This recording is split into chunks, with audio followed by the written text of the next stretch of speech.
Good morning, everybody. As you can see, you've got new gadgets in front of you. It will be explained by Rihanna in a few minutes.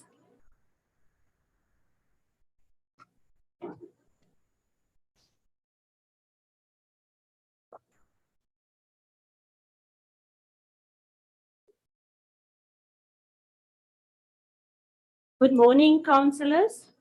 Welcome to this council meeting this morning. As you can see, some changes happened during the past week, but it will be explained by Rihanna. And then our MM isn't present today, but Mr. Mendy will act on his behalf. Before we proceed further, I will ask Stanley if he is here. Stanley? That will do the evacuation procedure for us.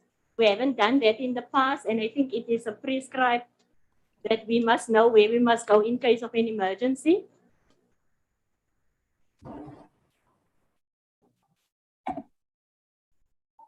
Okay, can you just play it now, please?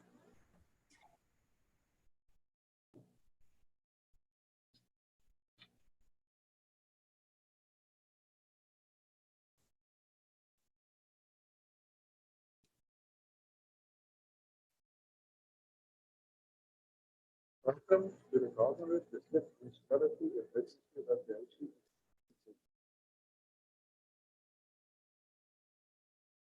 Regulation 9 of the Environmental Regulations for Workplaces require that the employer must ensure that employees can evacuate to a place of ultimate safety in case of an emergency.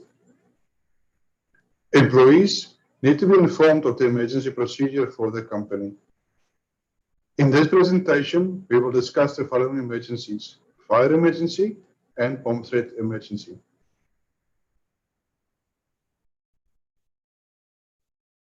First things first, familiarize yourself with the following: the location of firefighting equipment, emergency evacuation map and procedures, and emergency exits.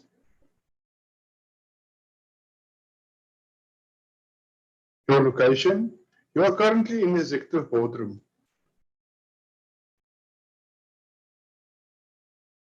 The firefighting equipment is located at the back, as indicated on the picture.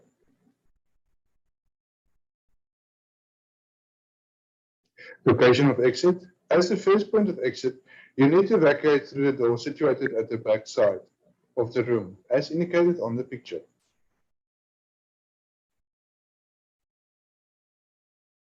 As a second point of exit, you need to evacuate through the door leading to the outside of the building, as indicated on the picture.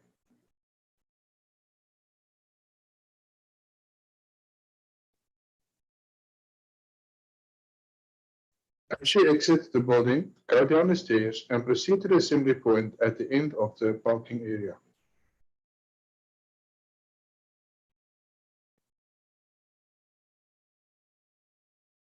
When discovering a fire, stay calm, don't panic.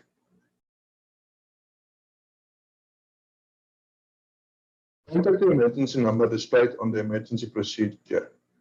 If the fire is small enough to extinguish yourself, then use a suitable extinguisher to extinguish the fire.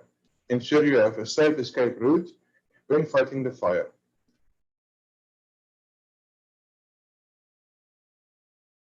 If the fire is too big for you to handle, then start evacuate the building. Don't be a hero.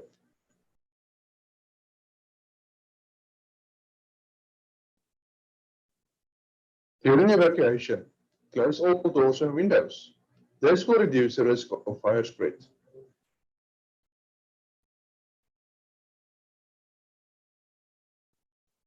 During evacuation, help your fellow employees with the evacuation, especially those with disabilities or impairments.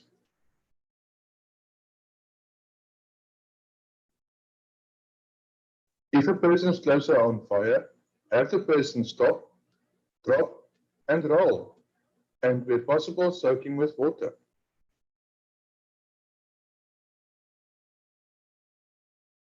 Bomb threat emergencies.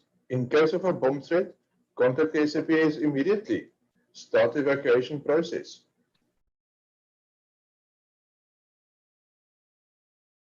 During evacuation, ensure that all doors and windows are open.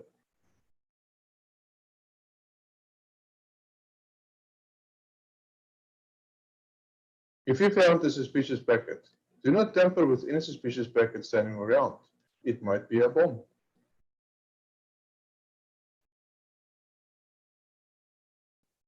The assembly point is located at the back of the parking area. The fire warden will take roll call to see if all employees and visitors have evacuated the building. Please do not re-enter the building after you have evacuated, before you are told that it is safe to return to your workplace by the fire warden or by the fire brigade. Thank you for taking the time to listen to the emergency procedures. Stay safe and assist where you can during the process. Your life is important to the Garden Route District Municipality.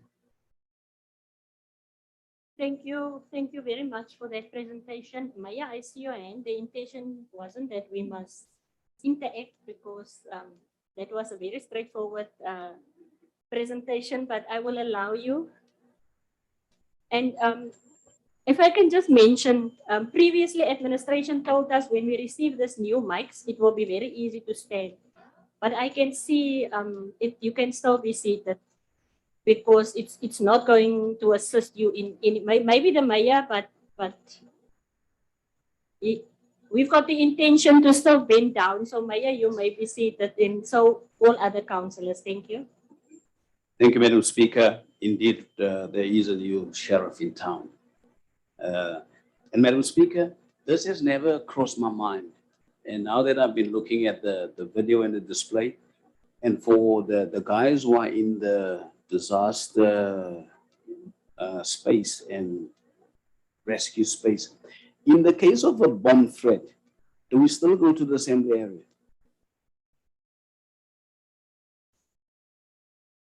Maybe the Gerard, will you be able to assist? Thanks.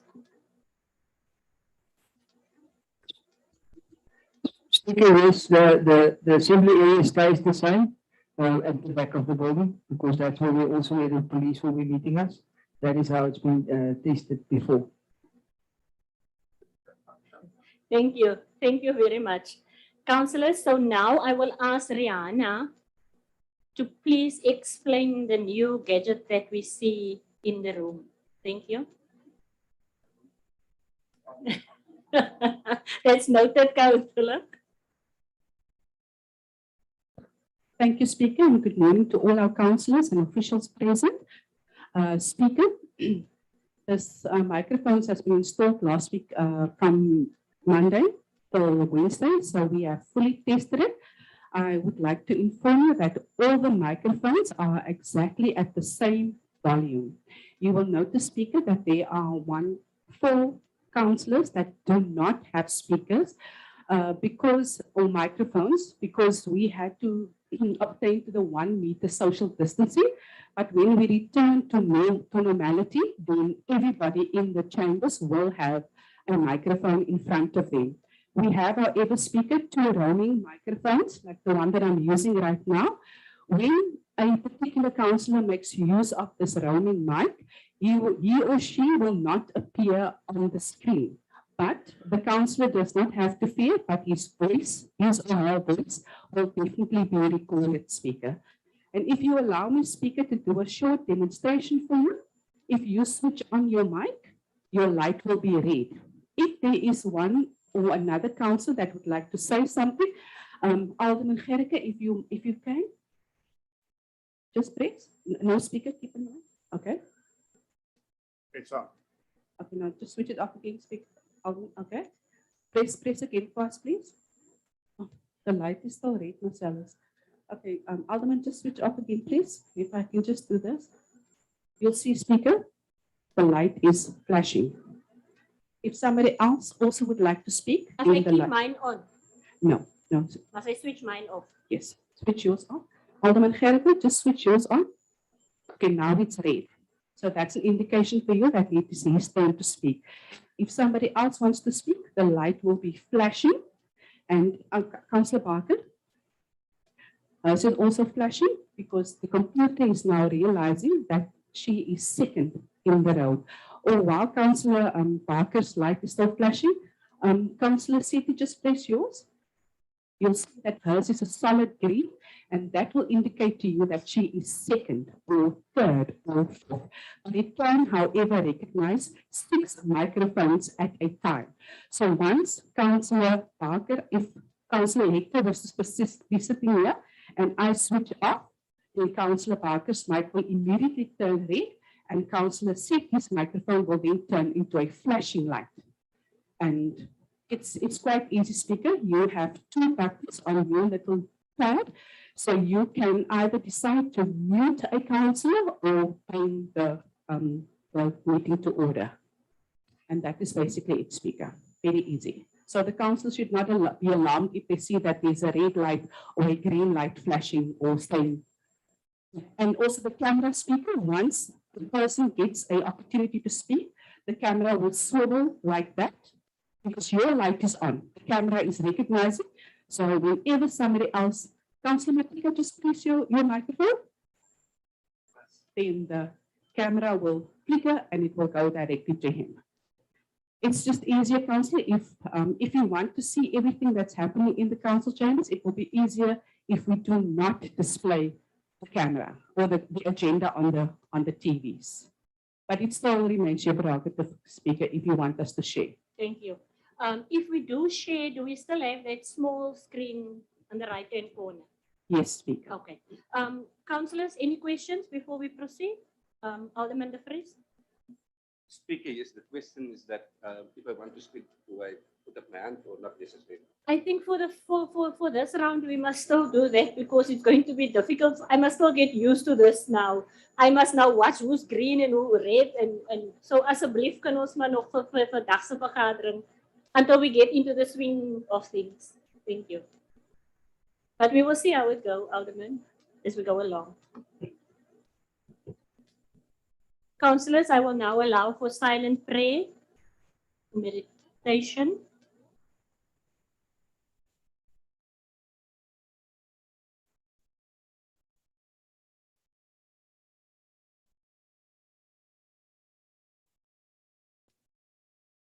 Thank you. We move on to point number 3 on our agenda. That is the attendance of members. Rihanna.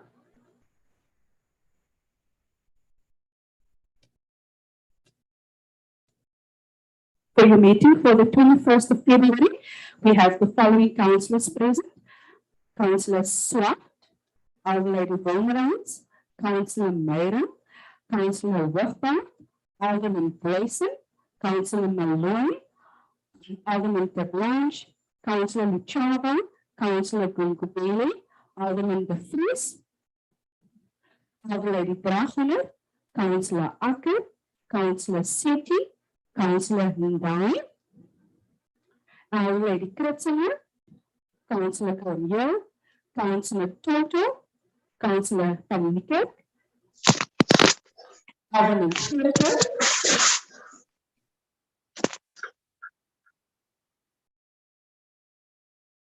Councillor Van Noordwijk, Councillor Tautu, Councillor Matika, Councillor Twinga, Councillor Mkonto, Councillor Kannemeyer, Councillor Barker, Alderlady Reipers, Councillor Canary, Councillor Lambertine, and Councillor Van Rooyen. Thank you, Rihanna. Councillors with leave. I've received application for leave and which was granted from Councillor Strubel and Councillor Cornelius. Then I see we've got the good councillors that is not here. So they are absent without leave and they are not on Zoom also. Speaker, let me double check for you. Most of the people, here we have a hand. It says Richard. So I'm thinking that could be Councillor Hector, Speaker. So if you give that person the opportunity to speak, then you can do so, Speaker. Hector, is Richard, is it you? Can you Môre just say, speaker, ja, julle moet nie so haastig wees om te sê ons is daar besig, ons is teenwoordig saam met raadslid Skeepers. Hy sukkel net met sy device, maar ons gaan een gebruik. Councillor, I recognize you, but Richard, can you just put your surname as well, Councillor, next to your name?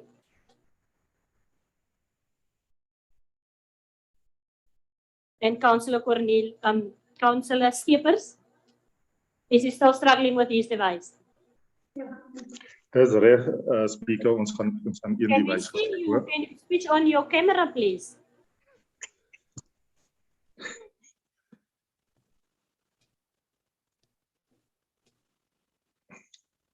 Thank you. We see you. Thank you. Is that Councillor Skeepers? So you two are together. Are you going to use this one device? Just Yeah, for- that's correct. That's correct, speaker. Okay. Then we note you. You are in the meeting. Then we proceed to point number 4, noting of the provisions of Schedule 7 Code of Conduct for Councillors. Naya, I'm recognizing you. Mr. Speaker, may I make a proposal? There are councillors who don't have mics in front of them and we're sitting with empty seats. Can't the councillors move to those seats where there are no councillors? I don't think it will be a problem. They can use the roaming mic, or if they are comfortable to move to the other side. Councillors, do you want to move or do you want to stay where you are? Thank you. Oh, that's other lady. Who? Other lady writers. Sorry, councillors, please, can we have order? Other lady writers. Okay, you will stay this side. Okay. Maya and Councillor Lechaba, please. Point number 5, disclosure of interest by councillors and officials. Anybody who wants to declare an interest on our agenda.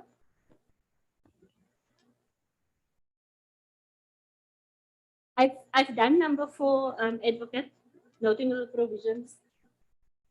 Number 5, anybody who wants to disclose anything, no interest, councillors, officials.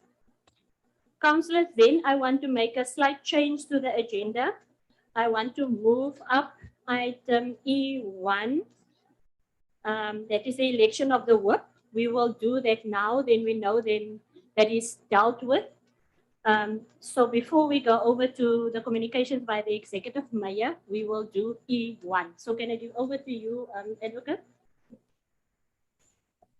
Thank you so much, Speaker. The item that you are referring to is found on page 276.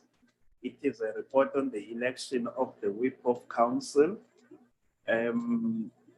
I will quickly go to the recommendation, Speaker. The recommendation reads that a whip of council be elected for the Garden Road District Municipality as approved in Section 41A of the Local Government Municipal Structures Amendment Act of 2021 in accordance with the procedures as stipulated in Schedule 3 of the Principal Act.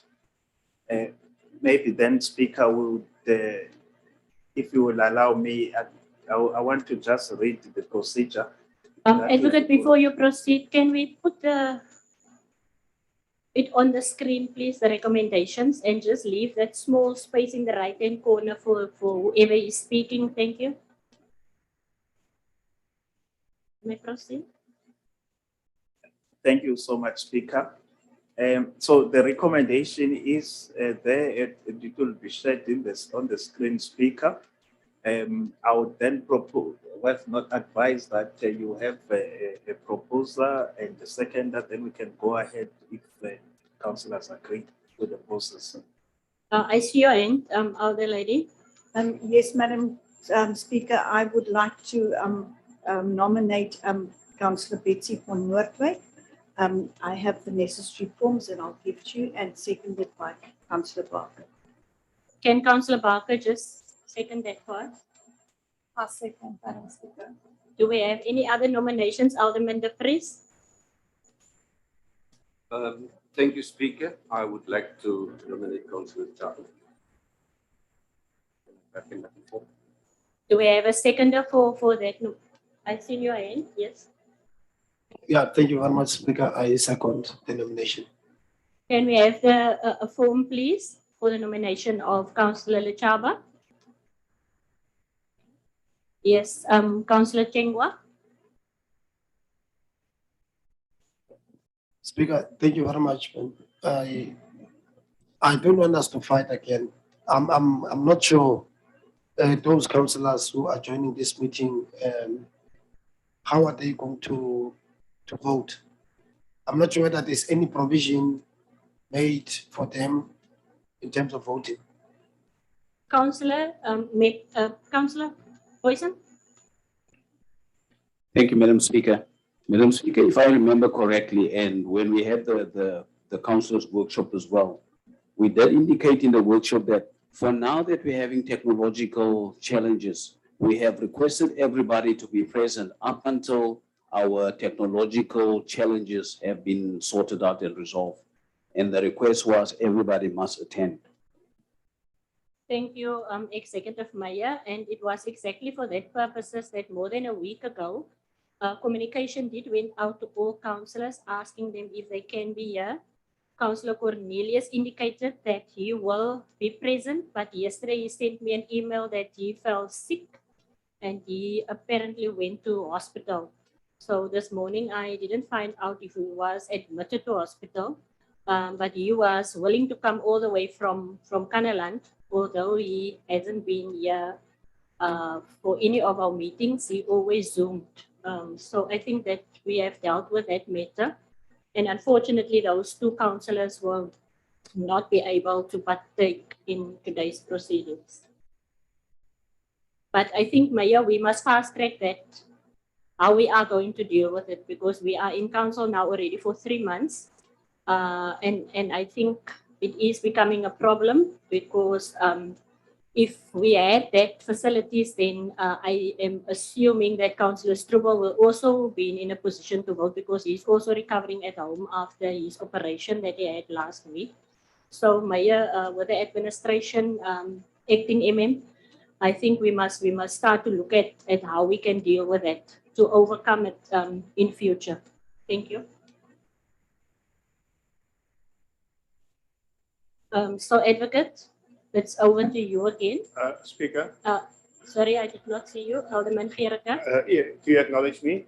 Thank you. Just for the sake of the record, because it would be improper if we don't address this here.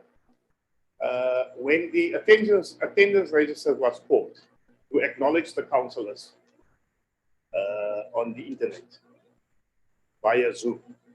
In other words, when you acknowledge them, you gave them permission to be part of this meeting.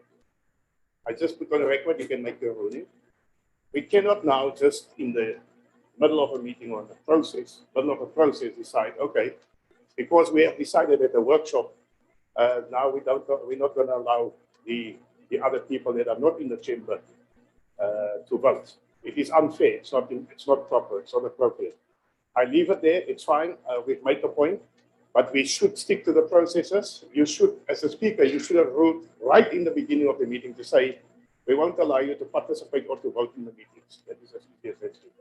But it's fine. But when we check, when we see that the numbers are not adding up, then we want to think out the story to justify, our few numbers here. Thank you. Thank you, Alderman Gericke. Your concern is noted. I've noted first Councillor Chengwa and then you, Councillor. Speaker, can I sit? No. Speaker, thank you very much once again. Speaker, I think it's for that reason why I raised my question as to how are we going to allow those councillors in terms of voting. I think Councillor Gericke is quite correct. They are part of this meeting and they should be allowed. There has to be, you need to devise a plan or a way which those councillors, a way which will be able to accommodate those councillors to participate in terms of voting as they are part of us, So I think I'm in agreement with him. He's quite right. We can't at this point now raise other issues of the workshop and so on. I don't think we'll be doing justice or will be fair in terms of dealing with, with those councillors. Thank you. Thank you, Councillor. Before you, Maya, can we just get order? That's first Councillor Iona, then you. Maya, switch. Maya, I want to see if this is working. Switch on your. On. Thank you, Madam Speaker. I would just like to inquire, I'm not 100% sure. This election should take place by secret ballot, is that correct? Because we had the same when the inaugural meeting, the same questions that was raised with the inaugural meeting where the act is quite clear that it's by secret ballot, and that was why you requested all councillors to be present. Is that correct? Thank you, Councillor Kritzinger. Yes, it was just shown out to me in the act by the advocate. Maya. Madam Speaker, this goes both ways because there's valid reasons in both arguments.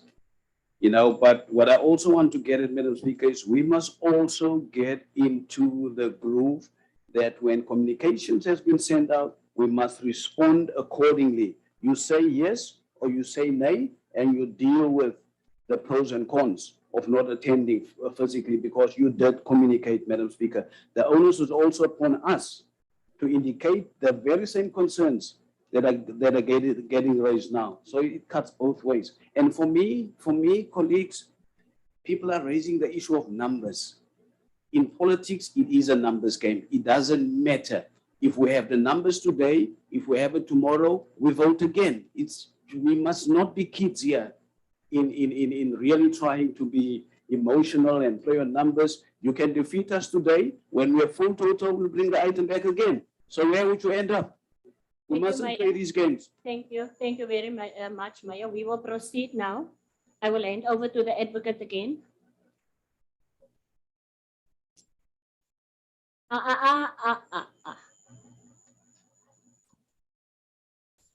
Thank you so much, Speaker. I think maybe if you will allow me for the record, I would just like to read this process quickly. It's not too long.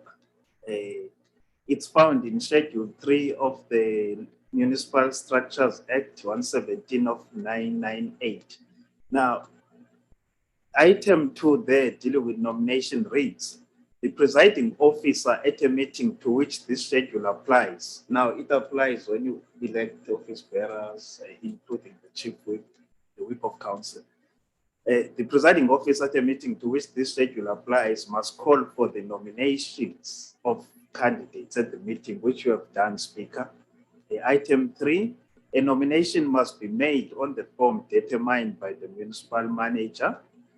The form on which a nomination is made must be signed by 2 members of municipal council. A person who is nominated must indicate acceptance of the nomination by signing either the nomination form or any other form of written communication. That has been done, Speaker. Item 4 reads, at a meeting to which this schedule applies, the presiding officer must announce the names of the person who have been nominated as candidates, but may not permit any debate. So what then is left is that you will just announce for the record, Speaker, the names of the councillors nominated, and you may not permit any debate. Item 5, if only one candidate is nominated, the person presiding must declare that candidate elected. Which probably won't be applicable here. Item 6, if more than one candidate is nominated, a vote must be taken at the meeting by secret ballot. That's A. B. Each councillor present at the meeting may cast 1 vote. C. The person presiding must declare elected the candidate who receives majority of votes. So Speaker, all that is left now is you announce and then. We've received the following nominations. Councillor Tabi Singh Lechava. She was nominated by Alderman De Vries, and it was seconded by Councillor Chengwa, and it was duly signed. The second one is, let me first finish, Councillor, then I will allow you. The second nomination is Betsy van Noordwijk. She was nominated by Alder Lady Iona Kritzinger and seconded by Councillor Barker, and it was duly signed by both of them on the 21st of February 22. 2022. And I am not supposed to allow any debate. Councillor Chengwa, your point? No, Speaker. Speaker, it's not a debate per se. I think you have enrolled on my question as to whether are you going to allow those colleagues to vote or not. Maybe I just wanted to get a clarity before we move, Speaker. You know. Alderman de Vries? Speaker, this also, I think Councillor Pierik have requested you to rule and you will abide by your ruling, but that you make that ruling official. I am not going to allow them to take part in the election. That is my ruling. So we will now proceed to the election. Thank you. I'm not going to allow any more hands. We will just, I don't know, at our inaugural meeting, we've called out the councillors by name, advocate. I don't know if it's going to happen again. Councillors, we've got 3 boxes, 1 at the back and 2. So the box closer to you, you can go there to cast your vote. Advocate? Thank you, Speaker. I think for the sake of order, I would ask Rihanna to follow the name route, the name option as well. Please, Rihanna. Over to you, Rihanna.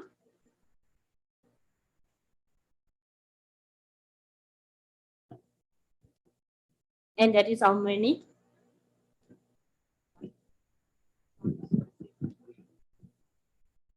12, 13, 14, 15, 16, 17, 18, 19, 20, 21, 22, 23, 24, 25, 26, 27, 28, 29, 30, 31, 32, 32. Thank you. So it will add up with the 2 councillors that is absent with leave. It's 34. Am I correct? And then the 2 councillors on Zoom, they have already mentioned them.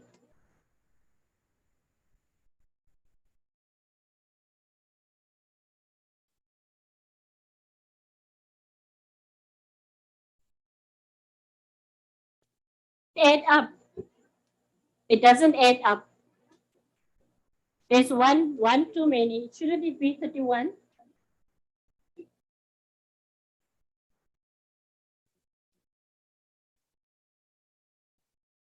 If 4 is not present, then it must be 31, not 32. Am I correct? Dankie, ek het daarom so 'n bietjie wiskunde gehad op skool. Okay.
Councillor Wagbar?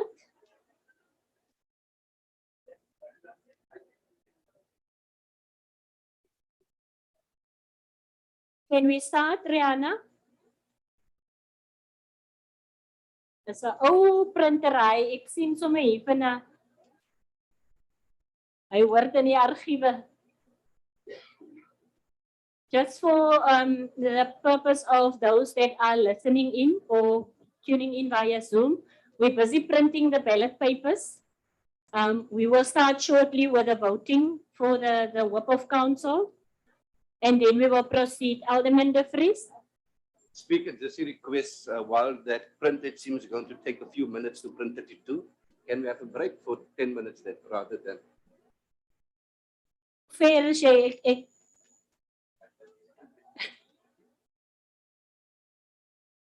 Yes, councillors, can we please be back by 1:45?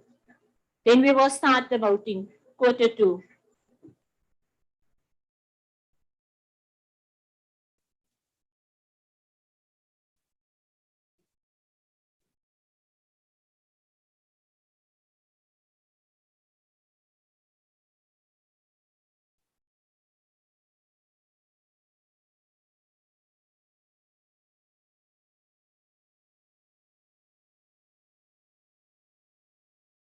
Members of the public and those who are tuned in via Zoom, we will resume the meeting at 11:45 when we will start with the voting.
Diana, We are ready, Speaker.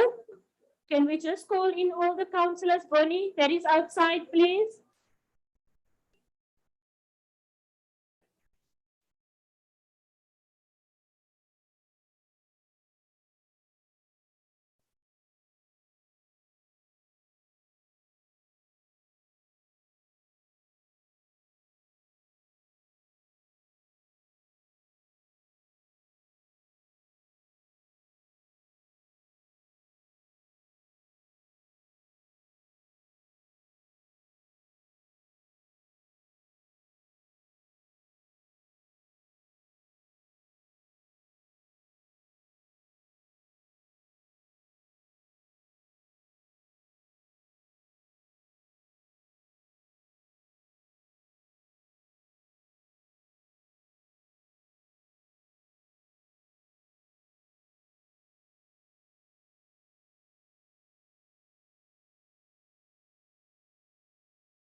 Is everybody inside?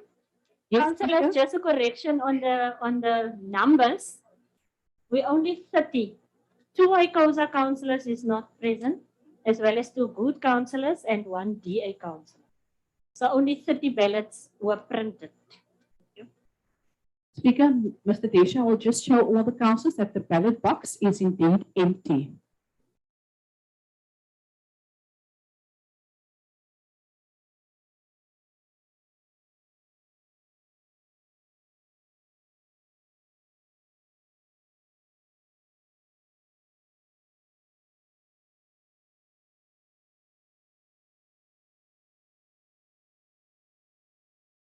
Councillor Swart. Can I come? Advocate, Speaker, no, we have 3 ballot booths. We've asked the councillors to go to their closest. One is here, another here. There's one at the back.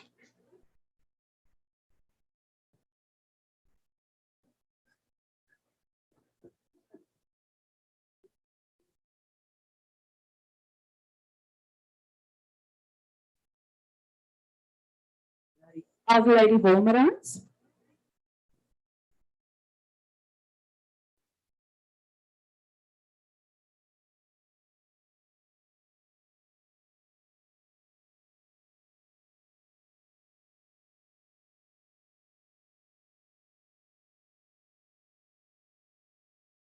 Councillor Mayron.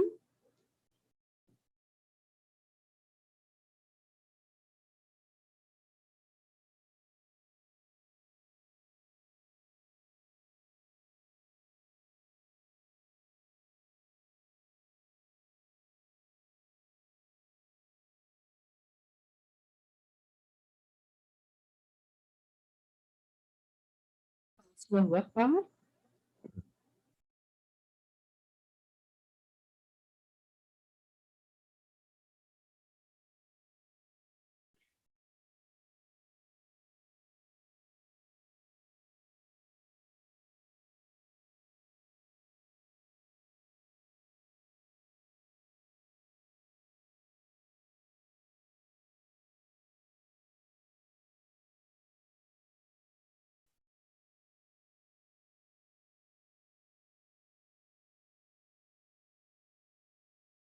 Bryson.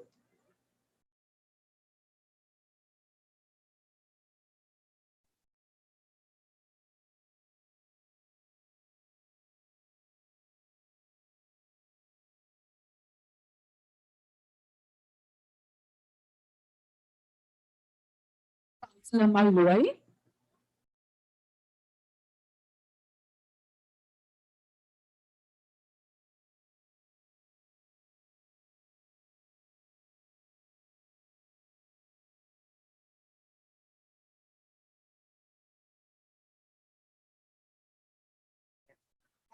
Branch.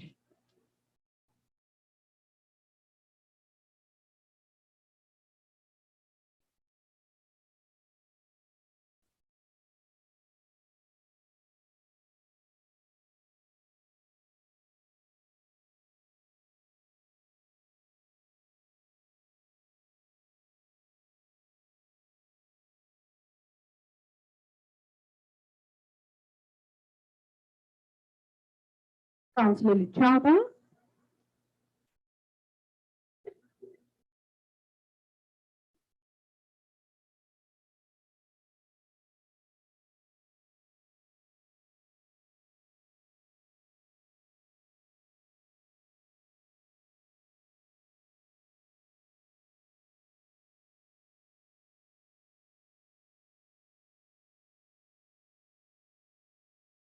Councillor Gungubele,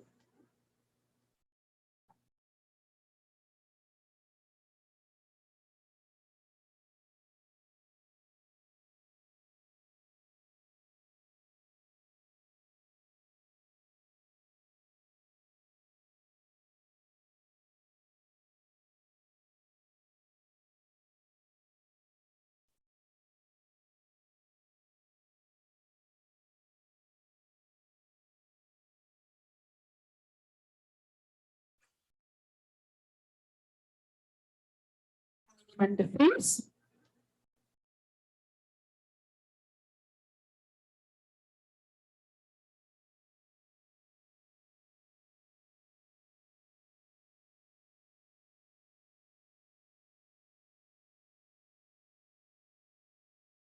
Lady Draguna,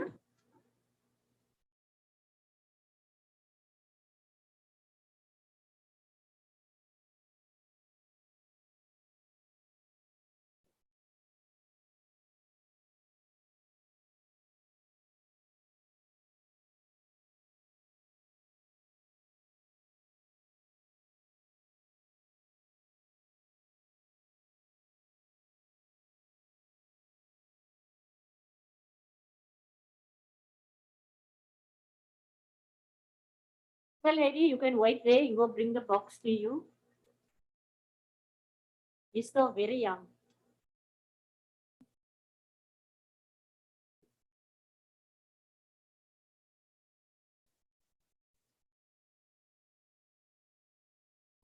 Councillor Acker,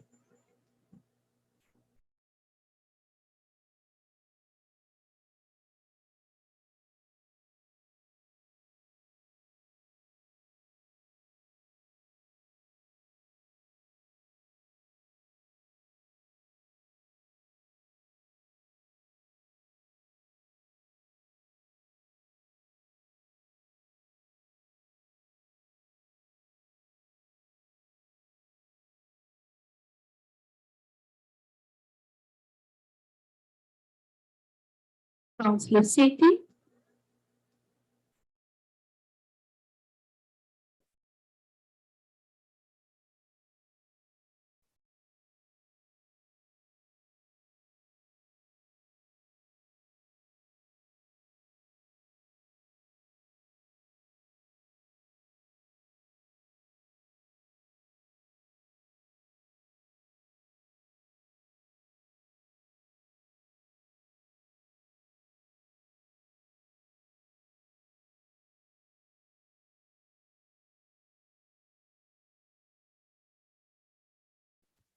Councillor Ndai,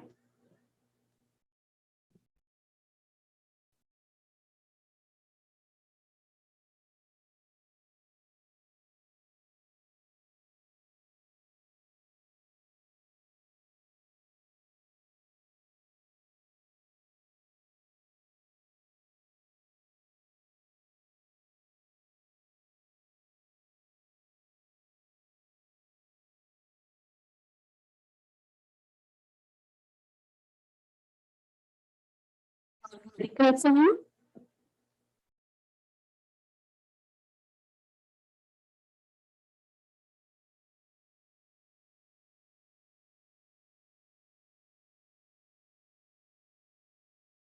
Councillor Cronje,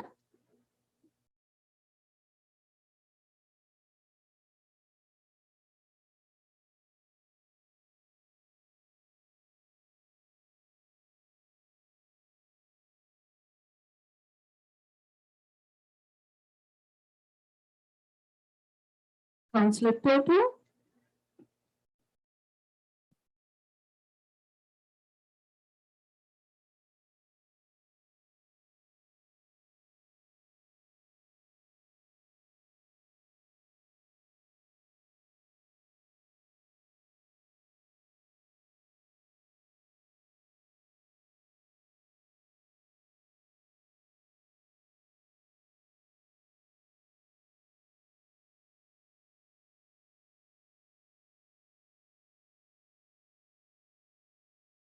Councillor van Niekerk.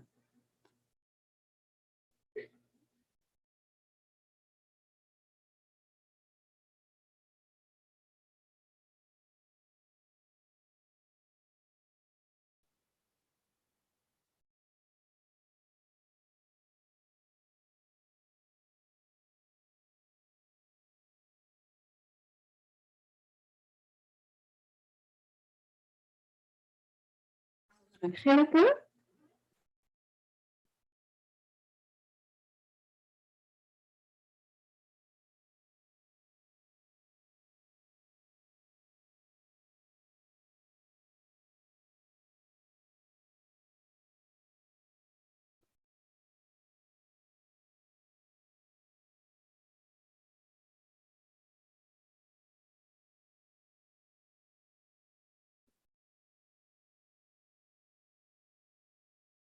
Councillor van Noordwijk.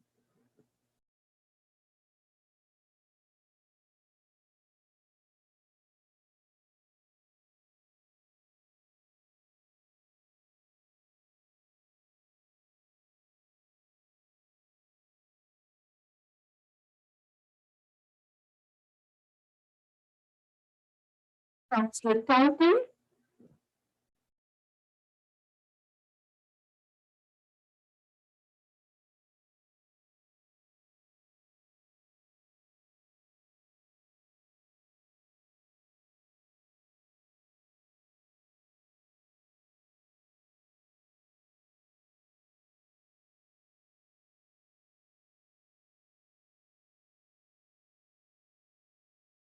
Councillor Matika.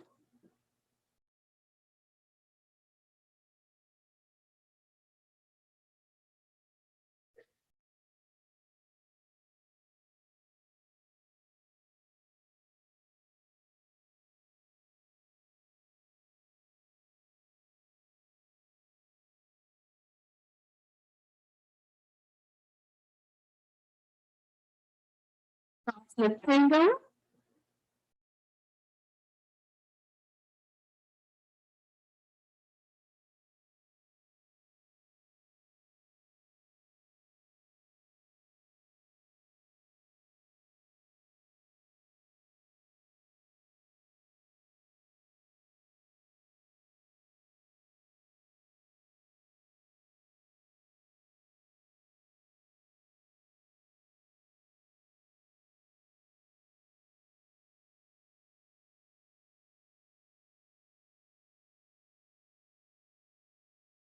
Councillor Mkhonto.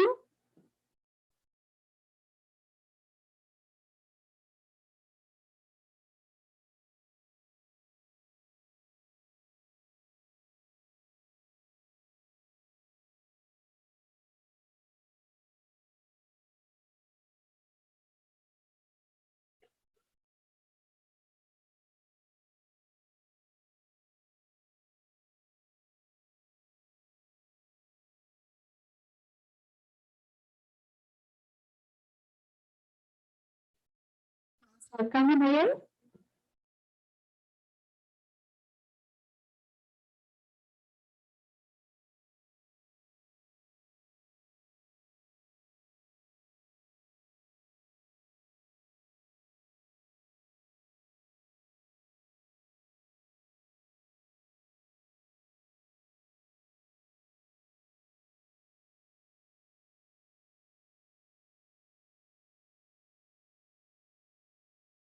Councillor Balken.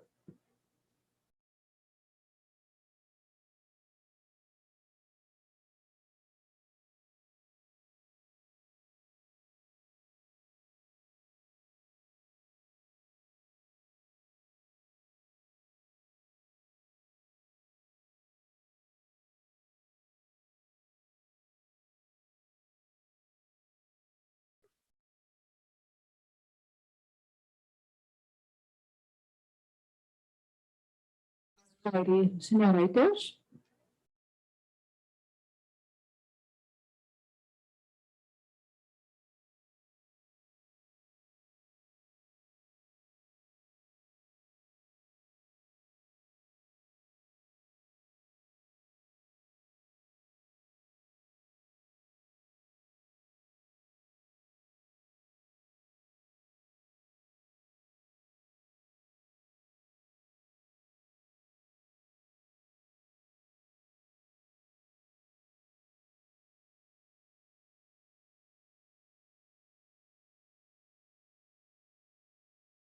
Councillor Committe.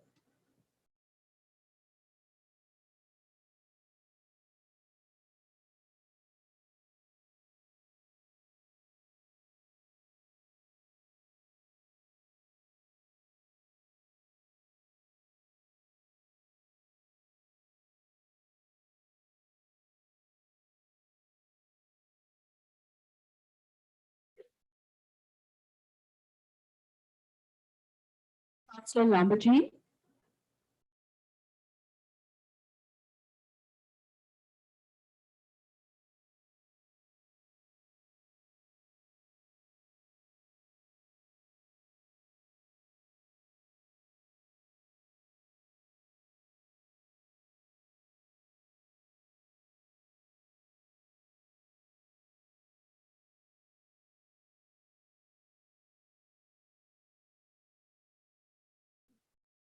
Councillor Van Rooyen.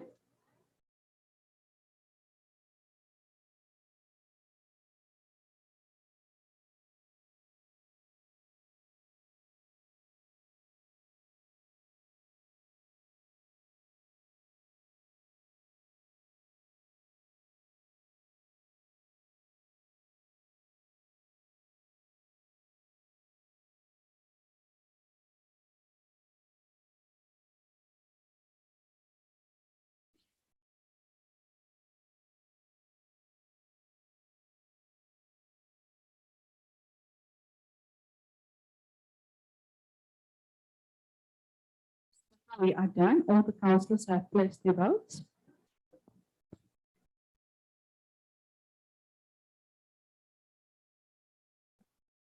The representative of all the parties must just be valid at the ballot box as well, please. Thank you. Thank Pam, you. can you proceed for?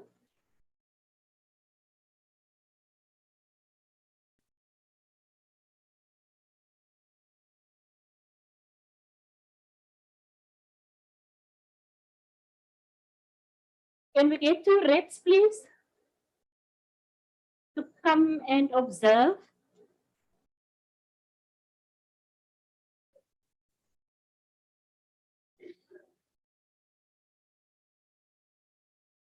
Is it going to be Councillor Lambertine and Councillor Matika?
Councillors, we've got the outcome of the election.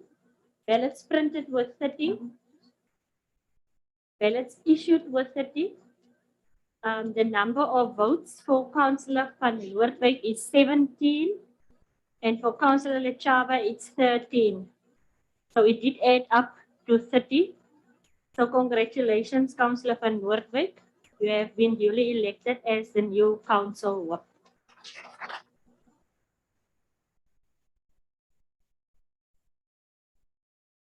Councillors, we will now proceed to point number 6. I've received 2 requests from Councillor Tauti as well as Councillor Kannemeyer. If we are not done by 2 o'clock, then they please want to be excused. I've granted them that, but we will see how far we can go. Is there a hand that I don't see? So can we proceed to item number 6? Communication by the Executive Mayor. Thank you, Madam Speaker. And once again, greetings to those who are following us online, all the garden routers who are serving, the councillors present and officials. Madam Speaker, for those councillors who are joining us for the first time in this term, just as a reminder that between 2016 and 2021, the previous council had a lot of endeavors like summits. We can remember there were more than 3, 4, 5 summits. And I've had a discussion with the municipal manager that probably in the next coming council meetings, acting MM, is that we now, this year or this term in particular, we now need to deal with outcomes of those summits. What did we achieve? What is the return on investment? We are now strictly just going to deal with that. So much so that I am not in the mood for any other new summits and come up with new ideas. We now need to show delivery. And to the officials here as well, you know what your roles are in those various endeavors. We now just need to look in collating those outcomes. There will be good news and there will be bad news. And I want to preempt here that some of the bad news, we also need to start looking in terms of people who have won leases and who have won partnerships with us. Those who are not on board yet, acting MM, we now have to put them to terms. They're either on board or they're not on board. We cannot be held ransom by developers or people who are now Deputy Minister. I sense that they are now only speculating now with council resolutions. This is what they bought. They're probably now only looking for funds, and when they were doing the presentations, that was not the impression we got. So we now strictly have to look into that. And Madam Speaker, and to the people of the Garden Road, because of the persistent droughts in the area, there's been a lot of work behind the scenes. And I can gladly say that out of the drought funding that is available at national and provincial level, we've managed to secure some funds for the region. And the people of Oudtshoorn would probably love this, Oudtshoorn and Kannaland, the long outstanding Blossom project. There's been 47 million rand availed for that project. So development would start, and for now it would be from Colorsdorp towards Oudtshoorn, a 23-kilometer infrastructural development that would take place, but it's not going to end there. We also envisage that other small holdings or other people who are dependent on water, they now should also be able to connect into those big water pipes. But we will keep the region and the people abreast in terms of some of those development. Also, because of the drought, in collaboration with the Department of Agriculture, we've also managed to secure for the region 15 million rand to deal with agricultural issues on that drought corridor, Kannaland, Oudtshoorn, etc. But again, we will communicate as things would unfold. So everything this year, as we've said in our first council meeting, this must be the year of the Garden Road delivering for its people. We're also aware that there are still challenges. I know Councillor Malloy have sent me a lot of WhatsApps in terms of their areas in Kanaland, Zawar, where there are water challenges. They request for tankers, etc. But colleagues, not just on this side of the council chambers, I know that there's influence on that side as well. There are challenges in Kanaland. We need to speak to the mayor, the MMs, at times, and I'm not going to go into details, at times it is confusing in terms of whom to contact with, whom to speak to in Kanaland. And all of that is causing delays for the people of Kanaland, because in terms of the law, for any emergency assistance, there must be council resolutions requesting that. And I can say here, we are not getting that as a district municipality. So we are hamstrung in terms of jumping into Kanaland and assisting. We can't fully assist Kanaland because politically we are not getting the communications that are required in terms of the law. So please, everybody who's got contacts in Kanaland, whether it's with administration, whether it's with the politicians, let us all put hands on deck to deal with that. Also, colleagues and people of the Garden Route, we are aware of the African swine flu, and we are also aware that Thembaletu is highly affected by this. And approximately, in terms of the rough tallies in front of us, there's probably more than 2,000 pigs just in Thembaletu. And we are monitoring the situation, and people must just please play with us in assisting when the officials come to try and assist. And we disencourage people, because there might be tendencies when these things are happening, people tend to move their livestock into other areas, and that actually would make matters worse. We need to deal with the African swine flu where it occurs at the time. Then also we, as usual, we are prone to fires, Madam Speaker. On the 7th of February, there was a fire somewhere in a farm in, is it called Geismanshoek? It was a controlled fire, and that fire eventually got out of hand, and that fire lasted for 9 days. And to date, Mr. Africa, if I'm not mistaken, more than 3,500 hectares have been destroyed. And one of the farmers have actually also lost a guest house on his farm. Then the other problem is that when these unforeseen circumstances are occurring, especially out of control fires, it also taps into the financial kitty, money that could have been used for other purposes. And colleagues, as it stands, because of the magnitude of the fire, we had to bring in aerial firefighting, and the invoice is already standing on more than 500,000. So we can just imagine with those negotiations and denials and mudslinging in terms of the cost for this whole thing, 500K plus is the damage. But fortunately, I've not been informed that we have lost any lives. That is also the most crucial part of it. So anything else can be replaced over time. And then, Madam Speaker, as part of our endeavors of the past, we are in negotiations with George Municipality in terms of some of the outcomes, but that will come out when we're going to get a full report on what has been envisaged. And the negotiations is the transfer of properties. For instance, I keep on buggering up this name, Flanders. That's why I'm saying the Flanders government. Is that the word? Flanders. Yes. The Flanders government have, what is the word? Have availed 4 million rand to us as the Garden Route to continue this endeavor of ours with skills development for the Garden Route. And we've foreseen that there needs to be some sort of a building for these skills to be transferred and bringing in experts, etc.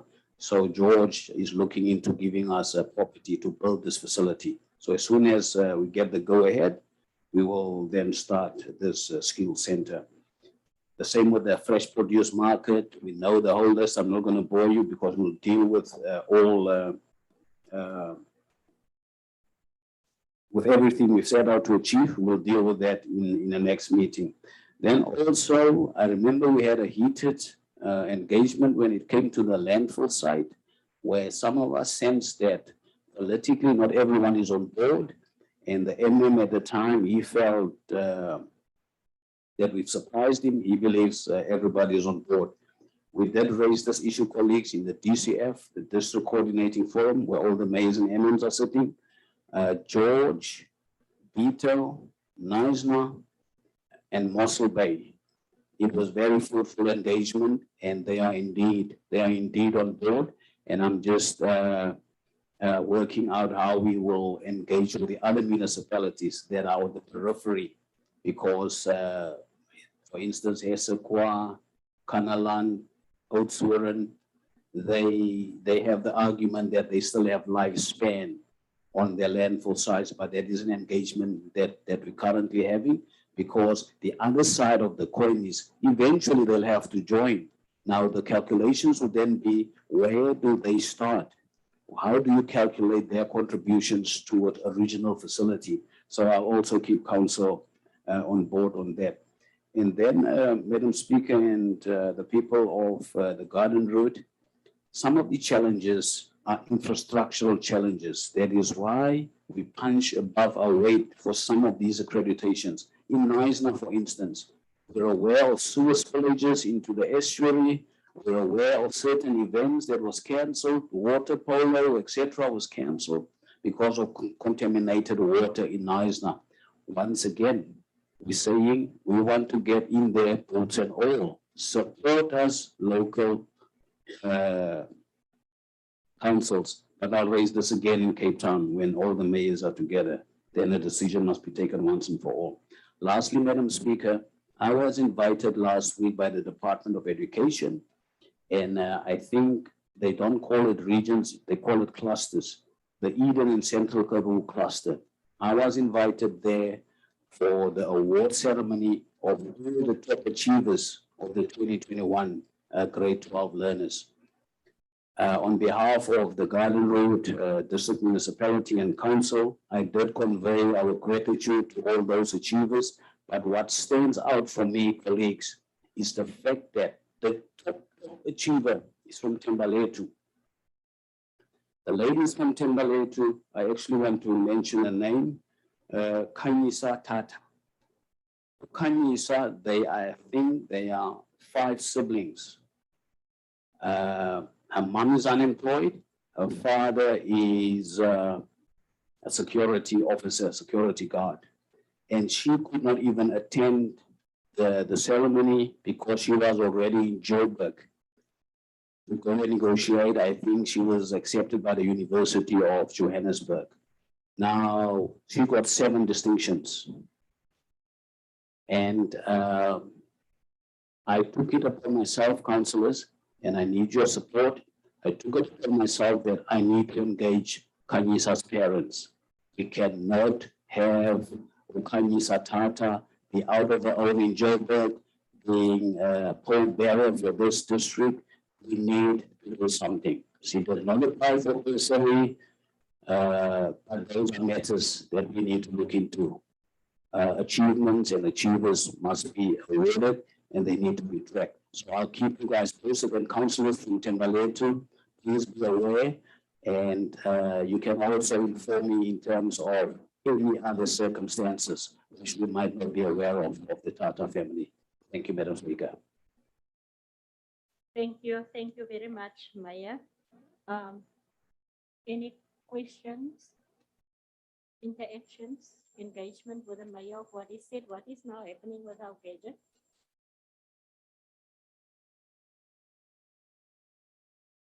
Okay.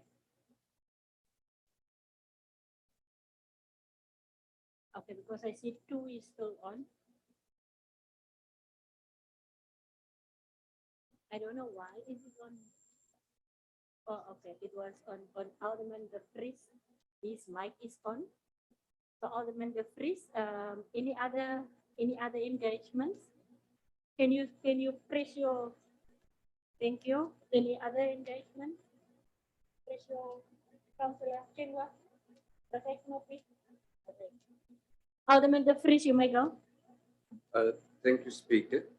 Speaker, on the issue of Kandalam, I think that we understand that in terms of perhaps where they sometimes we have political instability, but I think that we must try to our communication with the administration to on that level.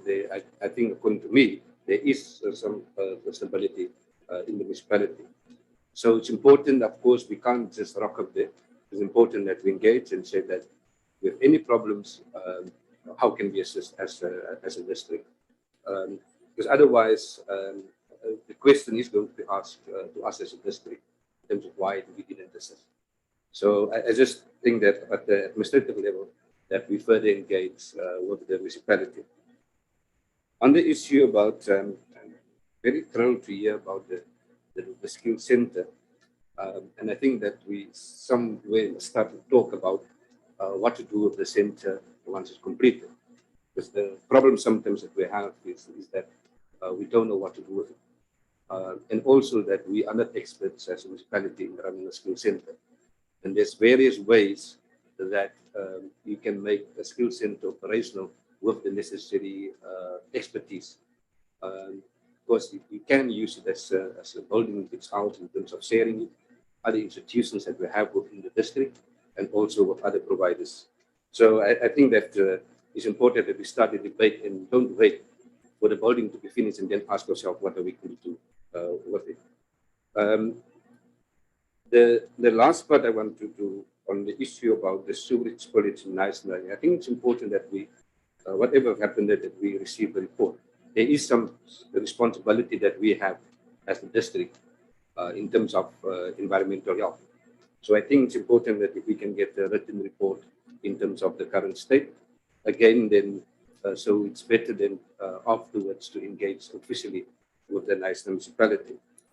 The last part I just also want to offer on the student from Timberlake that we engage, and that I can also see in terms of with the institutions where I'm involved in, if there's possibilities also to assist. Thank you. Alderman Gericke. Yeah, thank you, Speaker. Speaker, we want to, on behalf of the PBI, we congratulate the top student in Timberlake. I'm going to start there. Top achiever, 7 distinctions. That is quite commendable. And I think we will support the mayor in this regard, in whatever he endeavors to do to assist that student and the parents. We will support. Now, it is good that you report that this learner has not applied for a bursary or for assistance. I sincerely trust that you can find a way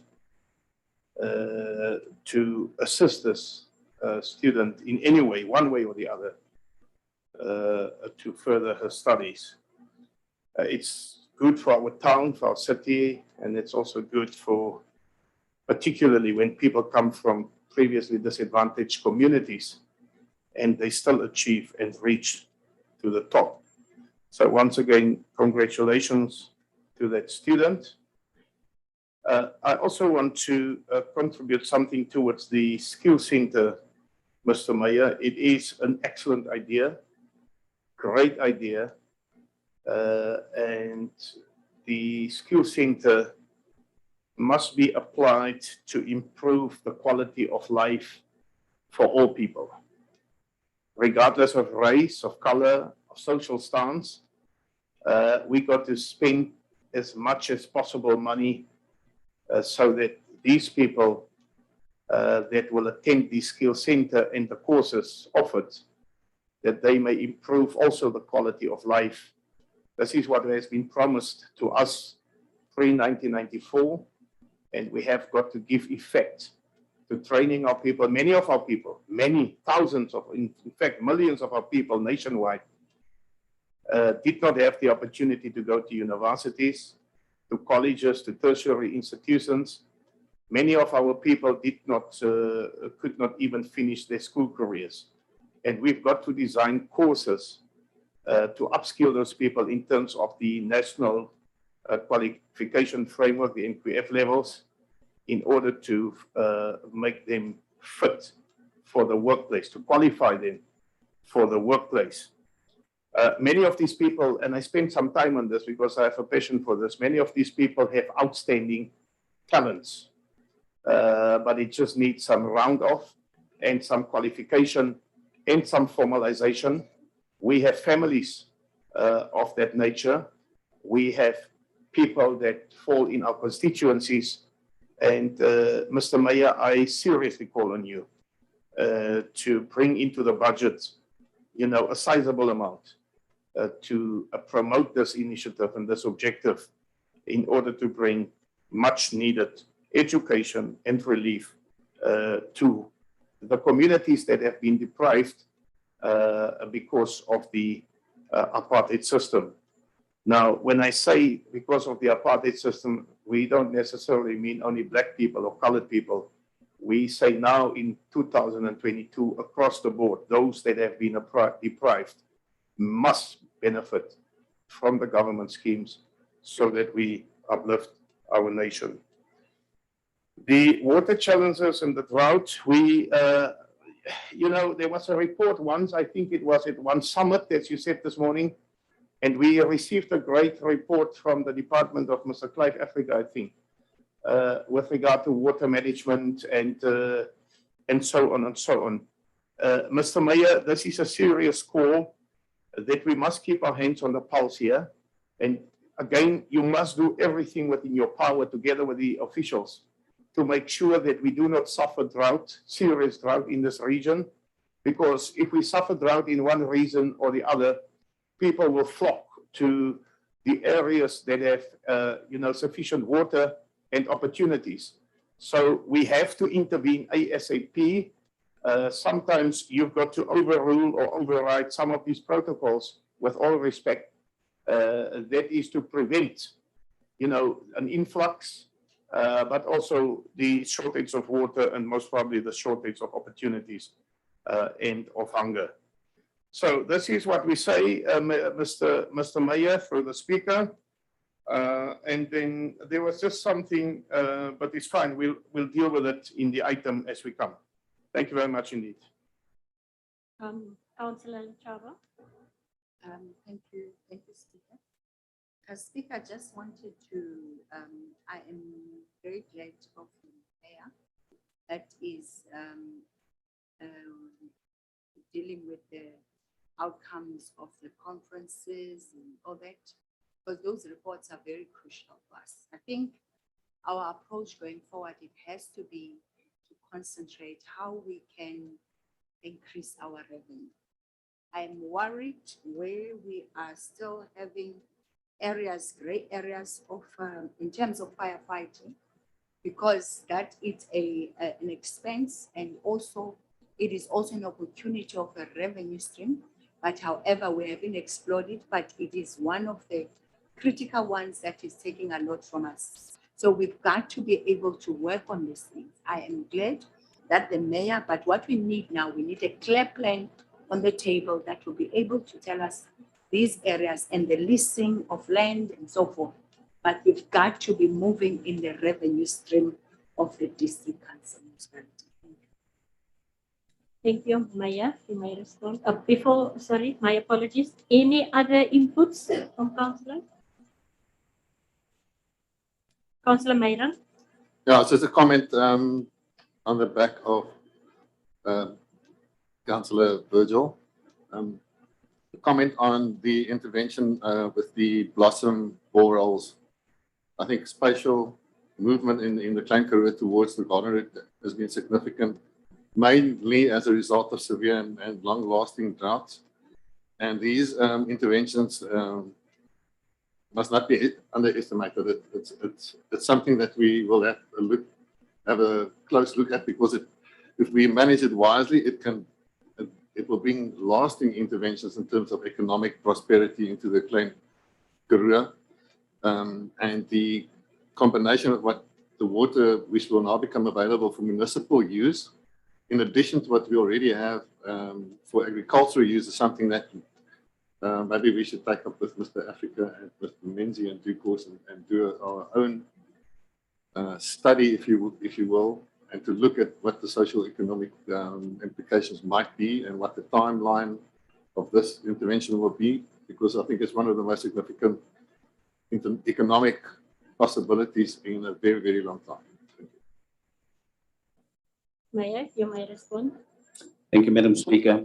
Madam Speaker, I concur with all the comments made by all the councillors, Alderman De Vries, Alderman Gericke, Elder Lady Chaba.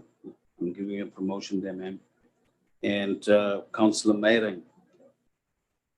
These are all matters to take to heart. You know, there's no argument on this. We just need to put our shoulders to the wheel and make these things happen. And it's up to me to keep council abreast on what is happening. And when I need help, I'm going to come and cry. Thank you. Thank you very much, Mayor. On a lighter note, at the beginning of the meeting, I made a joke with you and telling you I'm going only to allow you 15 minutes.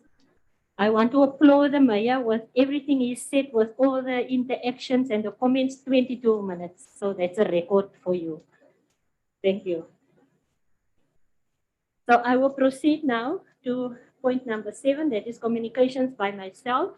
On the 7th of February, we had a very productive governance meeting with all the party whips. And out of that meeting, a workshop will be held on the 9th, my apologies, on the 9th of March, where what was discussed will be communicated to all councillors. So councillors, if you can diarize, I think communication already went out on the 9th of March at 10. We will have a workshop here at the council chambers, or we will also make provision for Zoom. And then it seems as if I am the only councillors who will be celebrating my birthday in March. I went through the list and it seems I am the only one. And then I want to wish myself a happy birthday on the 4th of March, 2022. Before I allow you, Maya, this is for the administration. This morning, when I came to the office at about 10 to 8, the parking in front were already full. Can I ask the acting MM to ask staff members very politely, when it's council meeting days or when it is workshop days, that they do not park in front of the building? Because now councillors are driving around looking for parking and they had to use the side road. Yeah, as you come to the staff parking here at the back. So I don't know, Mr. Menzi, what is the problem? But can we please, through you, can I appeal to you, please, to ask staff members on those specific days not to utilize the parking in front of the building? Can I just get an indication of how many councillors couldn't find parking this morning? Mr. Menzi, I'm not sucking things out of my thumb. So please, if we can just arrange that. Maya, you are very intimidating. I am not done yet. We've got this nice system here in front of us. Press the button. Then I know you are next on the list.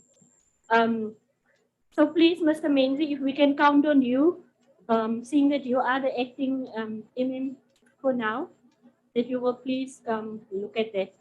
Maya, now I'm done. I'm very short and sweet. So now it's your turn. Madam Speaker, you have actually intimidated me. I lost my thought.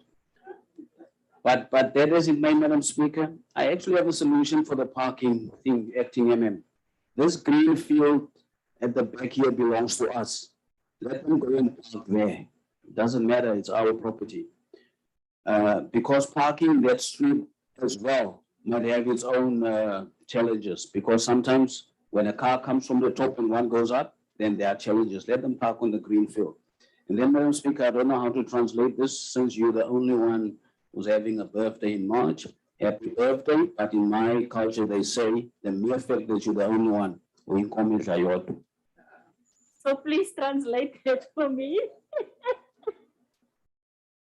Can somebody, where's our translator? Translate. Come now, Bonnie, you didn't even listen, ne, Bonnie. I was watching you from.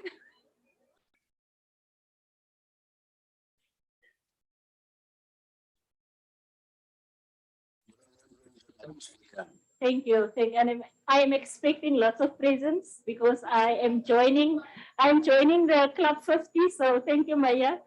I will expect my first present from your office. Thank you. Mr. Menzi.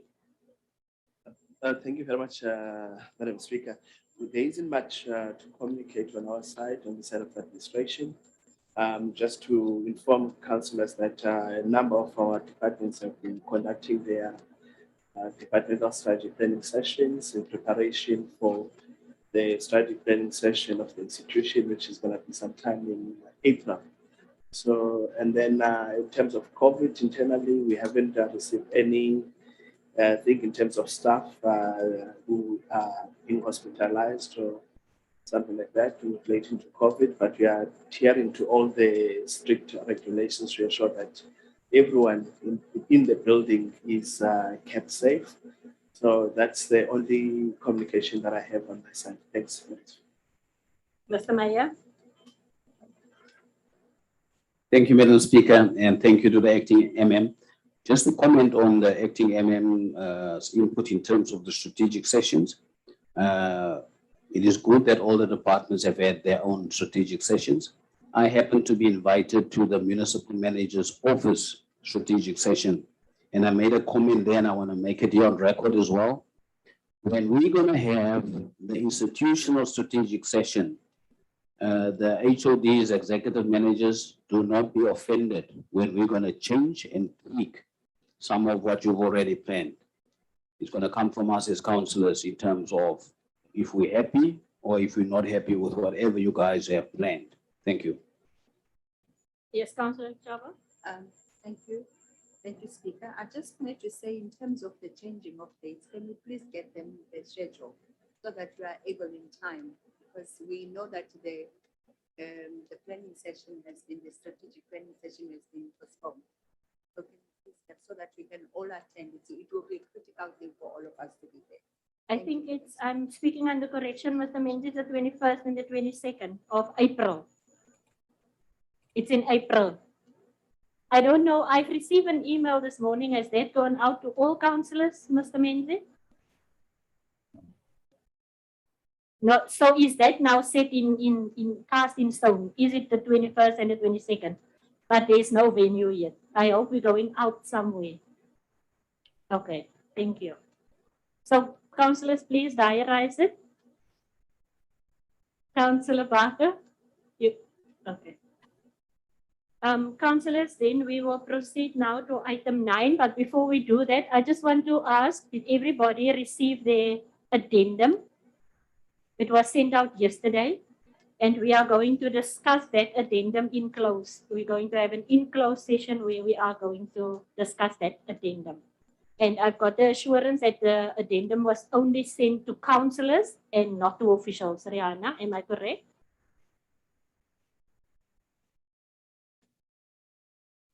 Okay, thank you. Thank you for that assurance. Thank you. We will proceed now to item 9. That is the approval of the minutes of our council meeting. 9.1, council meeting dated the 25th of January. Any corrections? Yes, Madam Speaker, just on page 15, the second paragraph where the municipal manager reported on the West Grove has scheduled, I don't know, that scheduled is spelled very wrong. That was one thing. And then the next paragraph, as far as IT is concerned, there was something he advised that the system will be, I just need to see where is it, look, run in the middle of that paragraph, that the Garden Route has appointed experts to look, run with the project of digital transformation in the district. So it's just all that was all that I could find. But for the balance, those corrections must be made. And then I want to suggest that, and I second that we approve the minutes. Thank you. Before we go to that, you've missed on page 15, must cover. There's an R, so it's just grammatical and spelling things. So that will be corrected then, Mr. Menzi. There is one other thing that I will ask Advocate on page 16, please.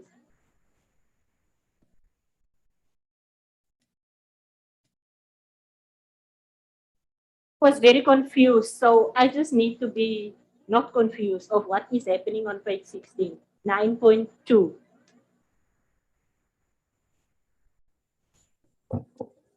Speaker, the appointment of members to the different committees, I think the only correction there is under governance. I see Councillor Diswat.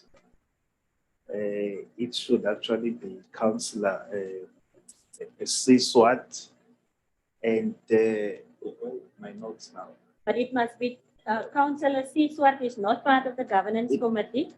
He must be put on impact. That was a correction. That's right, Speaker. Thank you. So then we any other corrections? If there are none, we've got a proposal from Councillor Kritzinger, and who is seconding that? I will second the proposal that made Thank with you, all the Coun- corrections that is made. Thank you, Councillor Wahbar. We will proceed to item 10, that is the minutes of the mayoral committee meeting in section 79. Committees. 11.1, 11.10, who is going to speak on point 10? Speaker, no, there's none. None? None? Then we're going to our standing items. 11.1, it's on pages 32 to pages 38. That is appointment, service, exit, and labor relations information for January 2022. Any inputs?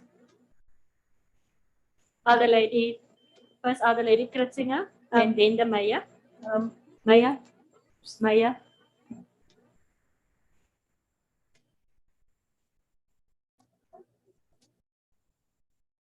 Maya, the lady is allowing you to go first. Thank you, elder lady, because the risk of me going first, what I might say becomes policy, then you don't have a chance to come in afterwards. Madam Speaker, that as it may, colleagues, once again, in terms of my interaction with the municipal manager and the powers vested in me, I had a discussion with the MM, and I'm now just reporting because of we know we're getting into a period where the MM's contract is coming to an end. There's a possibility of us having a new MM, etc., etc. I have asked the municipal manager to not allow departments to advertise positions willy-nilly because for the sake of positions being available, etc. I've said to the MM to speak to his executive managers, only critical service delivery positions must be advertised because after the strategic session, that is where we as council need to decide in terms of what is the holistic way forward for this municipality. Thank you. Councillor Hector, I've noted your hand. Thank you, Speaker. Speaker, on this item, I just want to place on the record and refer the matter to you, Speaker, that information requested in regard to this item was refused in our portfolio committee meeting under the leadership of the portfolio councillor. I am thus unable to exercise my oversight as delegated to me by virtue of legislation. I will consider further means of addressing the matters. Thank you, Speaker. Thank you, Councillor Hector. Chairperson. Thank you, Madam Speaker. What Councillor Hector is referring to was an item that was in the confidential section, the legal section, confidential in our agenda, and I I have asked the committee that we do not go into the merit of the case, seeing that it was sub judice and it's in the legal domain as such. And I have actually suggested that Councillor Hector gets the information if he wants more from the MM together with the advocate so that he can get the right information. I don't think that in council chambers that we should really discuss the matters or the merits of cases that we are not privileged to, or that we are privileged to, but we don't know the details. So especially when it's still in the legal domain. Thank you very much as far as that's concerned. And then I want to... Before you proceed, Councillor Hector, is your hand still raised? Or will you follow that route as suggested by Lady? Speaker, I can't understand why was I, you are talking here about, we're referring to a portfolio committee meeting. It was in fact a closed meeting. So in that meeting, I was information denied by the chairperson, and that is not right for me. I can't proceed or do a proper oversight role as councillor, and I raised that in that meeting. So my concern is why was I prevented from the information, from relevant information, in order for me to make, as I said, an informed decision. Councillor, I couldn't hear the latter part of your question, but I think we've got the crux of the matter. Maya, do you maybe want to respond? Because I think if the councillor needs more information, as was said by the chairperson, that he can get it from the MM, seeing that it was a sensitive or delicate issue. Am I correct? Yes, you are correct, Madam Speaker. Thank you. I've noted the hand of Alderman Gericke and then Councillor Lechaba. Yeah, Speaker, just on the report, but before I get to the report, let me just ask the, and we don't need an answer now, but we got to get this right in order to move on.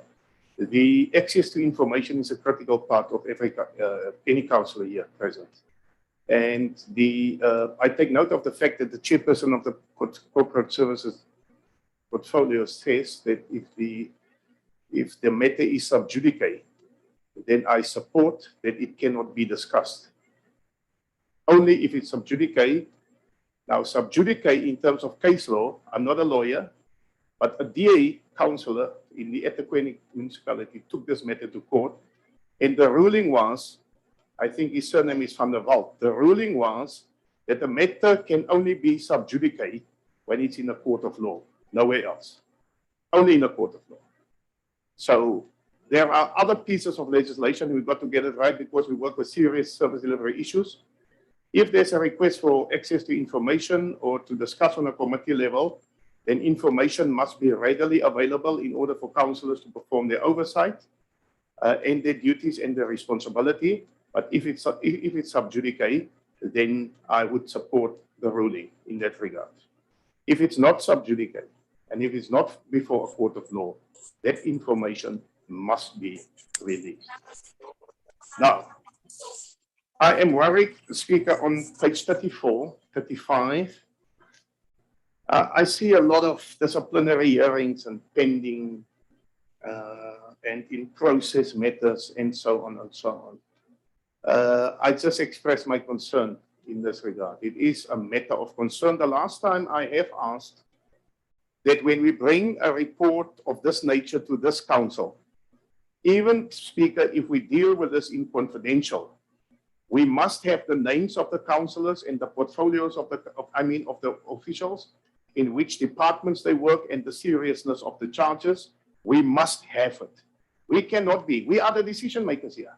Council is the highest decision making authority of the municipality.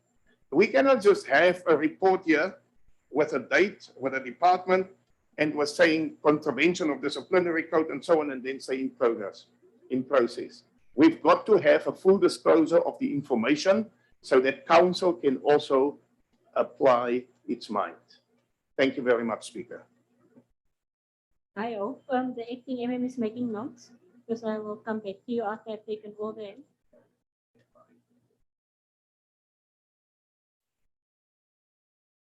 Yeah, I'm not saying that council must interfere in the administration. This is not what I'm saying. We are not at liberty to interfere.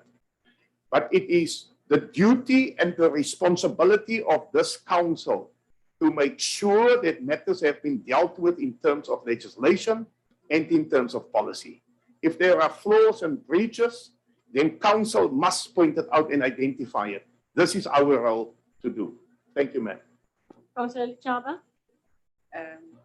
No, for me, it's within, I am welcoming this the notion that comes from Honorable Mayor to say that I'm worried that how our structure, organizational structure is being looked at. I thought it by this time in terms of finding the direction for ourselves is to halt things of employment. And then when we have our strategic setting based on our revenues, then we are able to feel. Because for instance, here you will find that in this report, I was asking myself, just sitting in terms of contract appointments, there's a town planner, and I'm thinking, where does it fit with us? I need to be, where does it fit? It can fit in the bigger, in the bigger vision, but at this moment in time, when we are, where does that fit? Why are we having to have positions that are not critical at this moment in time? So for me, it's quite important that we are able to determine what is needed now. And for that matter, already the structure is being blown up. So we should be halting. Council, there's a time that council need to pronounce itself about the appointments to say we stop. And then we work on ourselves, and then, but it has to be a council resolution. We have to see from one another to say, in terms of appointment, there's a time it needs to stop.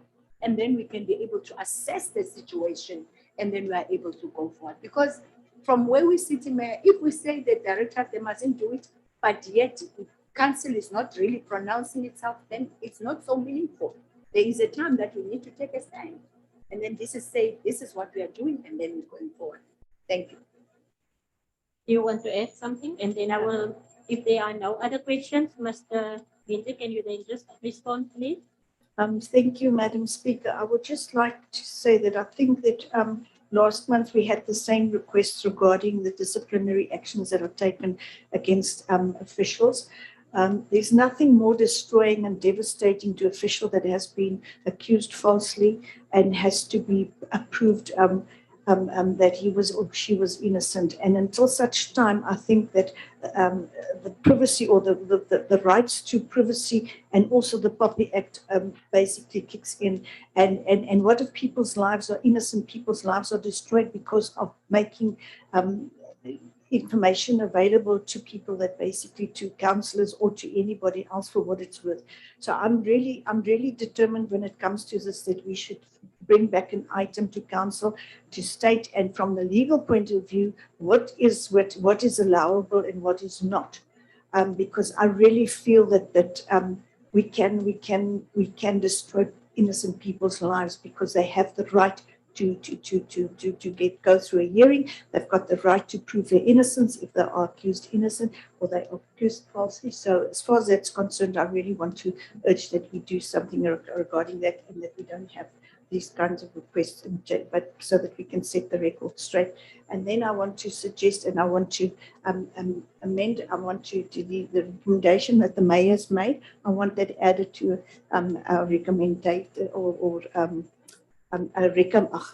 amended recommendation that all positions or the filling of all positions be stopped until such time that the MM and the mayor has made a different ruling, that we add that to our recommendation, and then only those positions that are really, really critical be filled in the meantime. Thank you very much. Thank you, Elder Lady. That will be added. Councillors, before I allowed Elder Lady Kritsima, I asked if there are any more hands. There was none. And I said after that, I will allow Mr. Menzi to respond. I've noticed now 3 people. After this, I'm going to close the session. Deputy Mayor, Councillor Barker, and Alderman Gericke, and Alderman De Vries. Thank you, Speaker. Speaker, with regards to Actually, older lady Britain has already touched it. With my legal knowledge and taking in consideration the provisions of the Poppy Act, this is a disciplinary process. I am convinced that as the information as it stands before us is the correct way to go. And not to mention Piet Klaas or Koos by the name. It will be, as far as I'm concerned, can be proven wrong, it will be a transgression of the Poppy Act as well. But this matter as it stands like this is subject to. It's not for discussion until the legal process has taken it through. Thank you. Thank you, Deputy. Councillor Barker. Madam Speaker, through you, it's just a little bit of a concern that you, Alderman Gericke, said that you need to know the name and surname of the person to actually do your oversight role. How would this make a difference? Councillor Barker, can you speak through me, please, to the councillor? I did. I said through you, Madam But then you look at him. You I'm must sorry. look at me. Alderman Gericke and then Alderman De Vries. Yeah, Speaker, respectfully, I don't think we talk past one another. I am a constitutionalist, so I will do everything in my power to protect the rights of people. I've proven that throughout, so I will support the elder lady Kitzinger in that regard. But she has also submitted a request, and I support that request. But that request must include Advocate Kenny through the Speaker. It must include the delegations of power and the separation of power. Let us understand. Because it's pointless to be a council, you have executive authority, you have authority in terms of legislation, but you're sitting here only as a rubber stamp. You know, so let us understand in terms of which parameters we can move and in terms of which parameters we cannot move. If it's not a delegation of council, it's fine. But it doesn't, if it doesn't say explicitly, then you must also explain to us in terms of legislation. It's fine to mention the Poppy Act, and the Poppy Act protect the rights of people. But we are operating here in a different sphere of government, in another framework, in another delegation. Our delegation here is oversight. And therefore, I said, even if it comes in the confidential items, we must also consider that. But I will be satisfied when you come up with an appropriate explanation in terms of legislation to say we must protect the rights of these people, but we cannot just grab out of the air and say this is the right way. We must have legal backing to understand this, Advocate Kenny. You guys are educated to do that through the Speaker.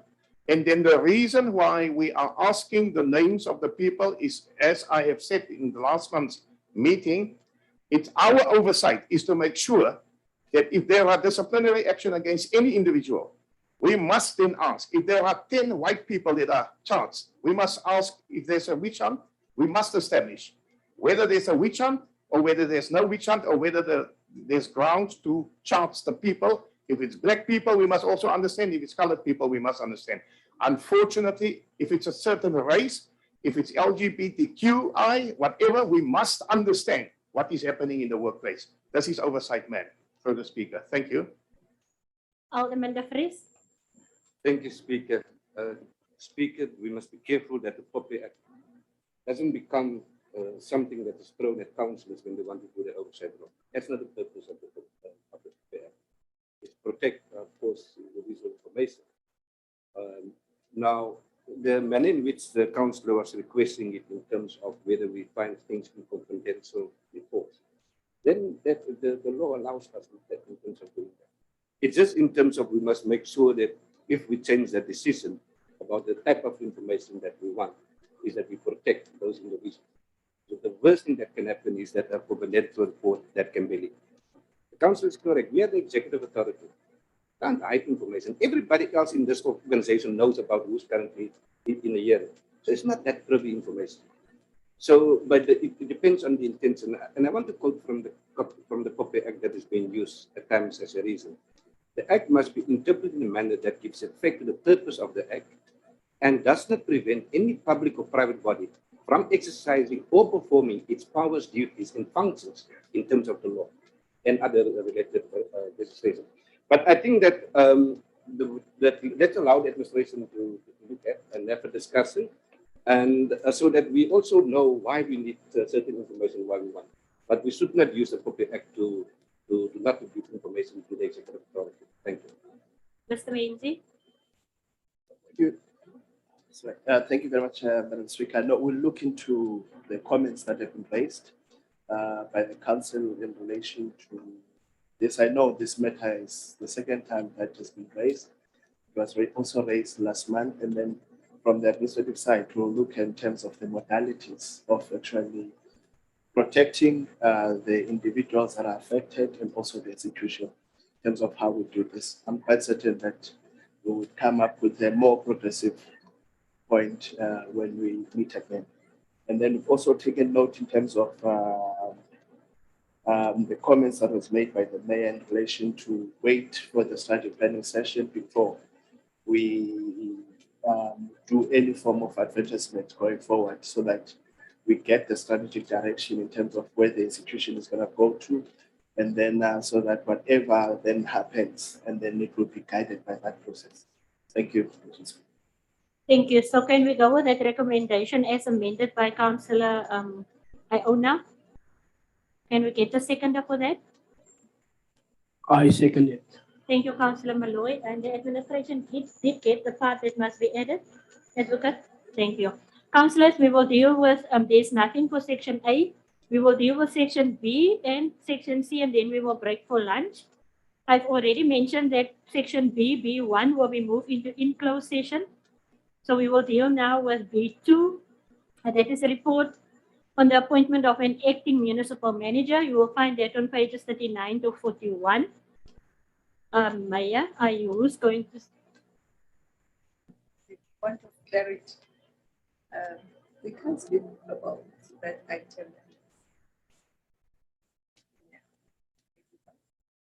Mr. Menzies, will you excuse yourself? I don't know. I'm asking. Yeah, I was also under the impression now, that Mr. Menzies would have at the beginning of the meeting declare his interest. Yes. Thank you, Mr. Menzies. Mr. Menzies, don't go far. I don't think it will be long. Thank you, Councillor Lechava.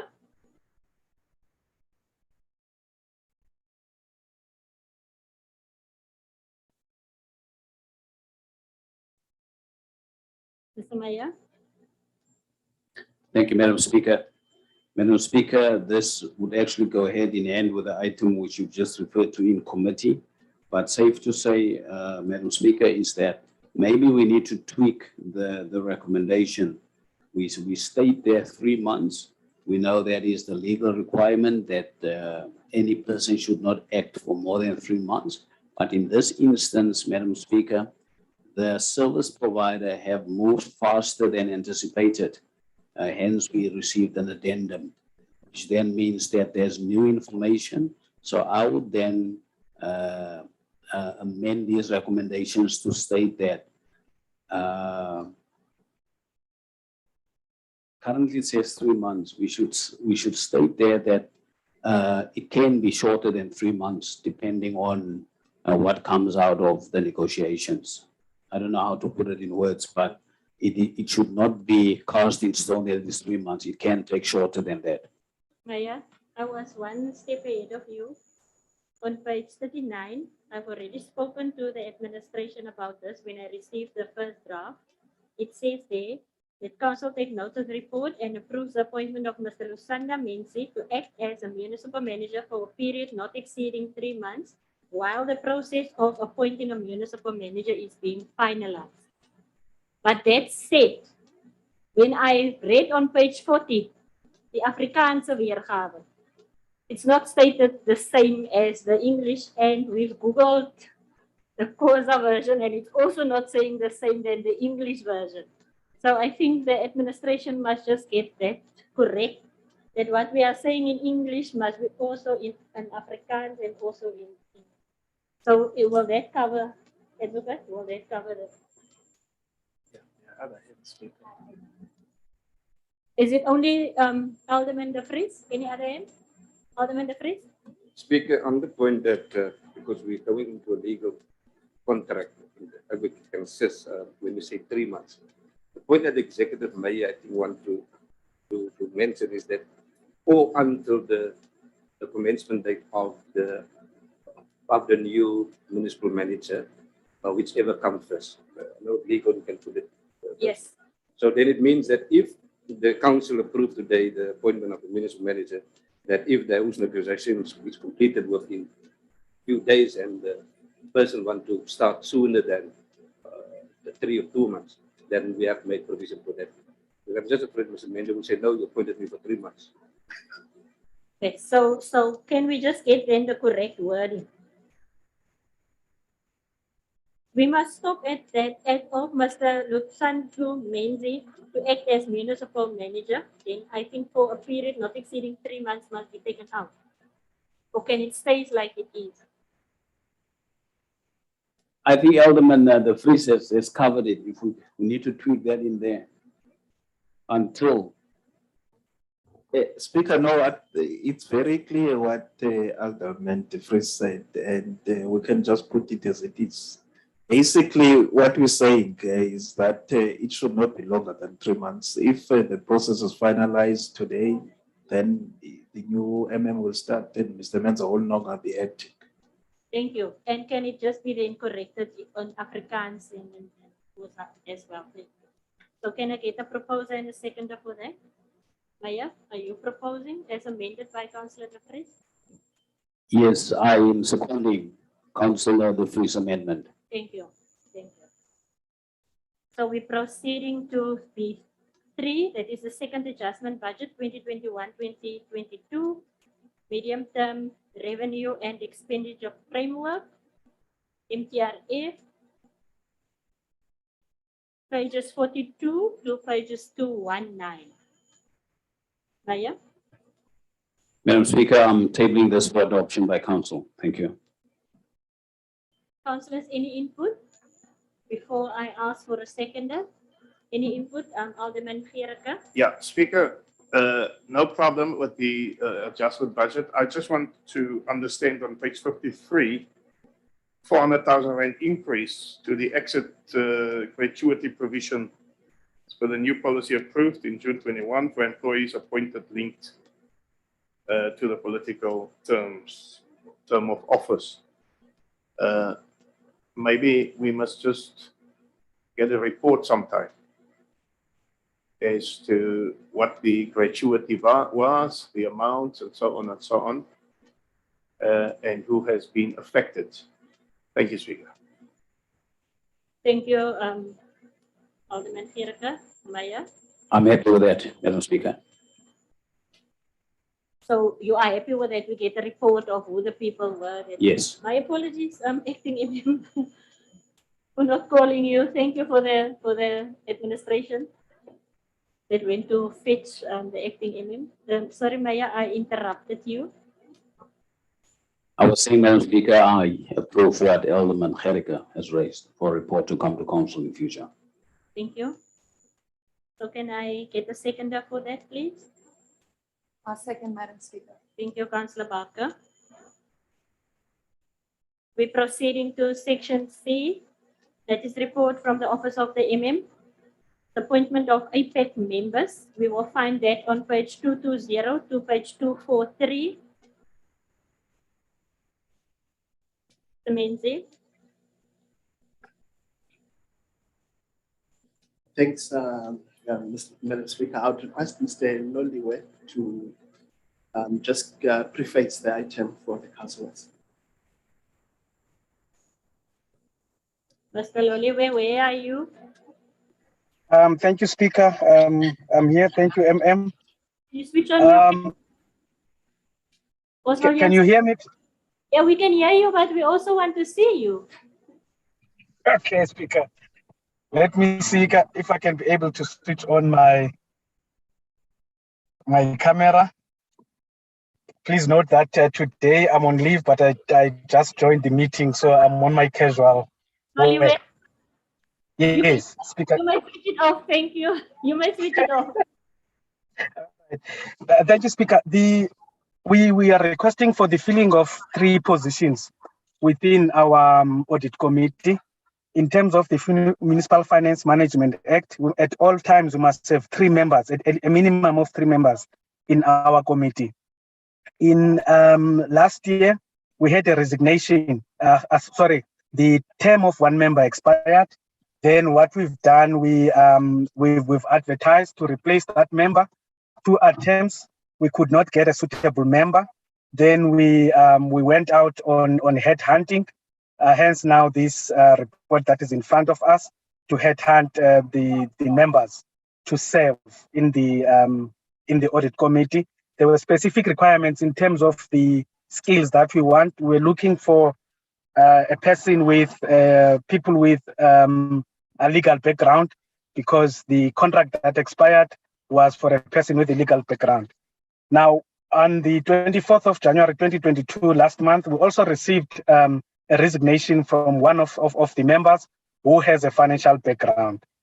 Now, what we've done, okay, and thirdly, the current chairperson of the audit committee, her contract is also expiring on the 31st of March 2022. Now, it means that now we need, if we don't fill this position, we will have only 1 member in our audit committee. Then we will not be in compliant with the Municipal Finance Management Act. So what we've done now, we've headhunted the member with the legal background. And then for this one who resigned last month, on a short notice, we went back to the applications that we've received in October last year, when we were looking for a member with the legal background.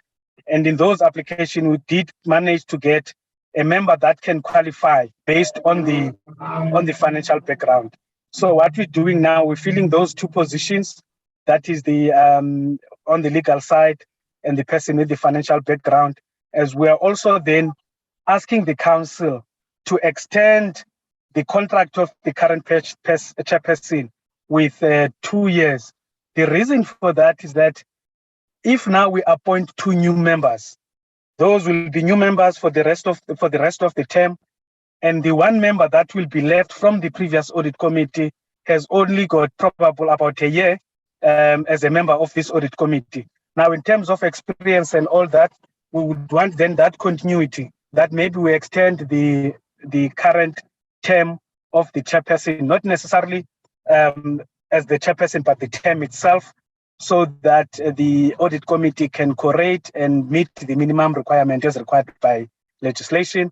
The interviews were done with the 2 candidates that are starting, and we did also get confirmation from the current member that she will accept the extension of her contract.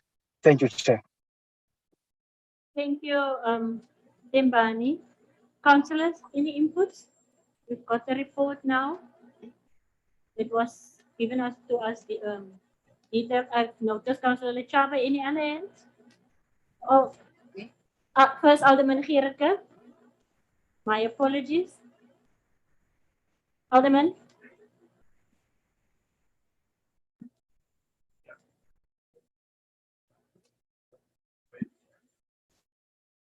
So must I switch? No, the mayor can go first. It's fine. Mayor. Thank you, Madam Speaker. Madam Speaker, the explanation makes sense to me, because I'm also a believer of, if it ain't broken, don't fix it. Alderman Gericke. Yeah, Speaker, thank you. Speaker, I don't have a problem with the first recommendation.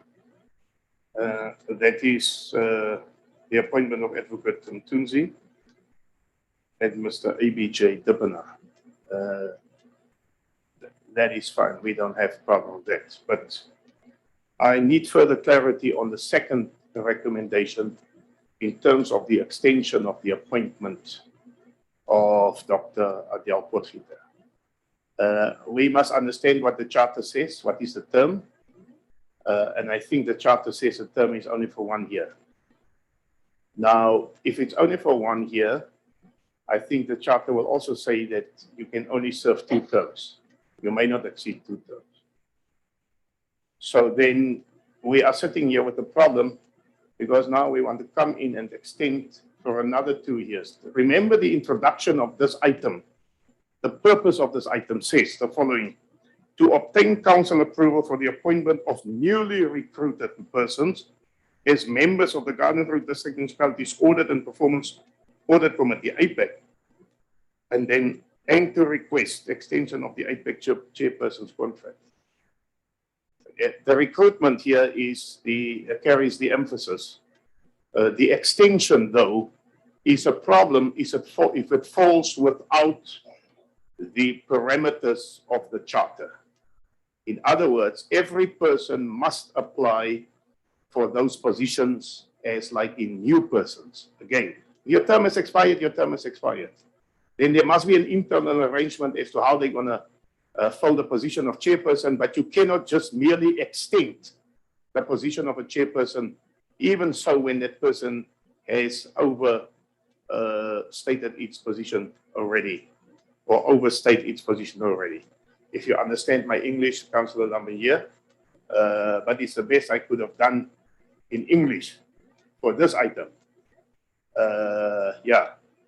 All I say is I object to the appointment of of Ms. Dr. Adele Potgieter. She's overstayed her welcome here, and it must be in line with the charter. Thank you. Councillor Toto, did you also?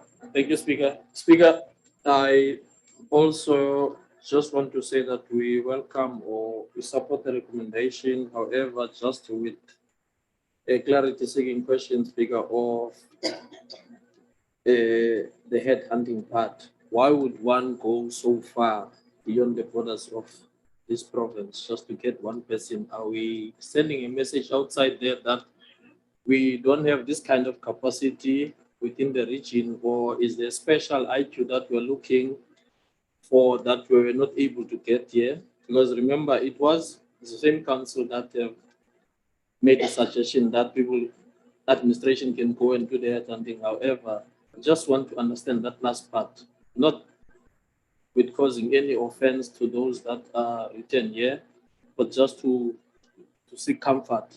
Thank you. Councillor Chava?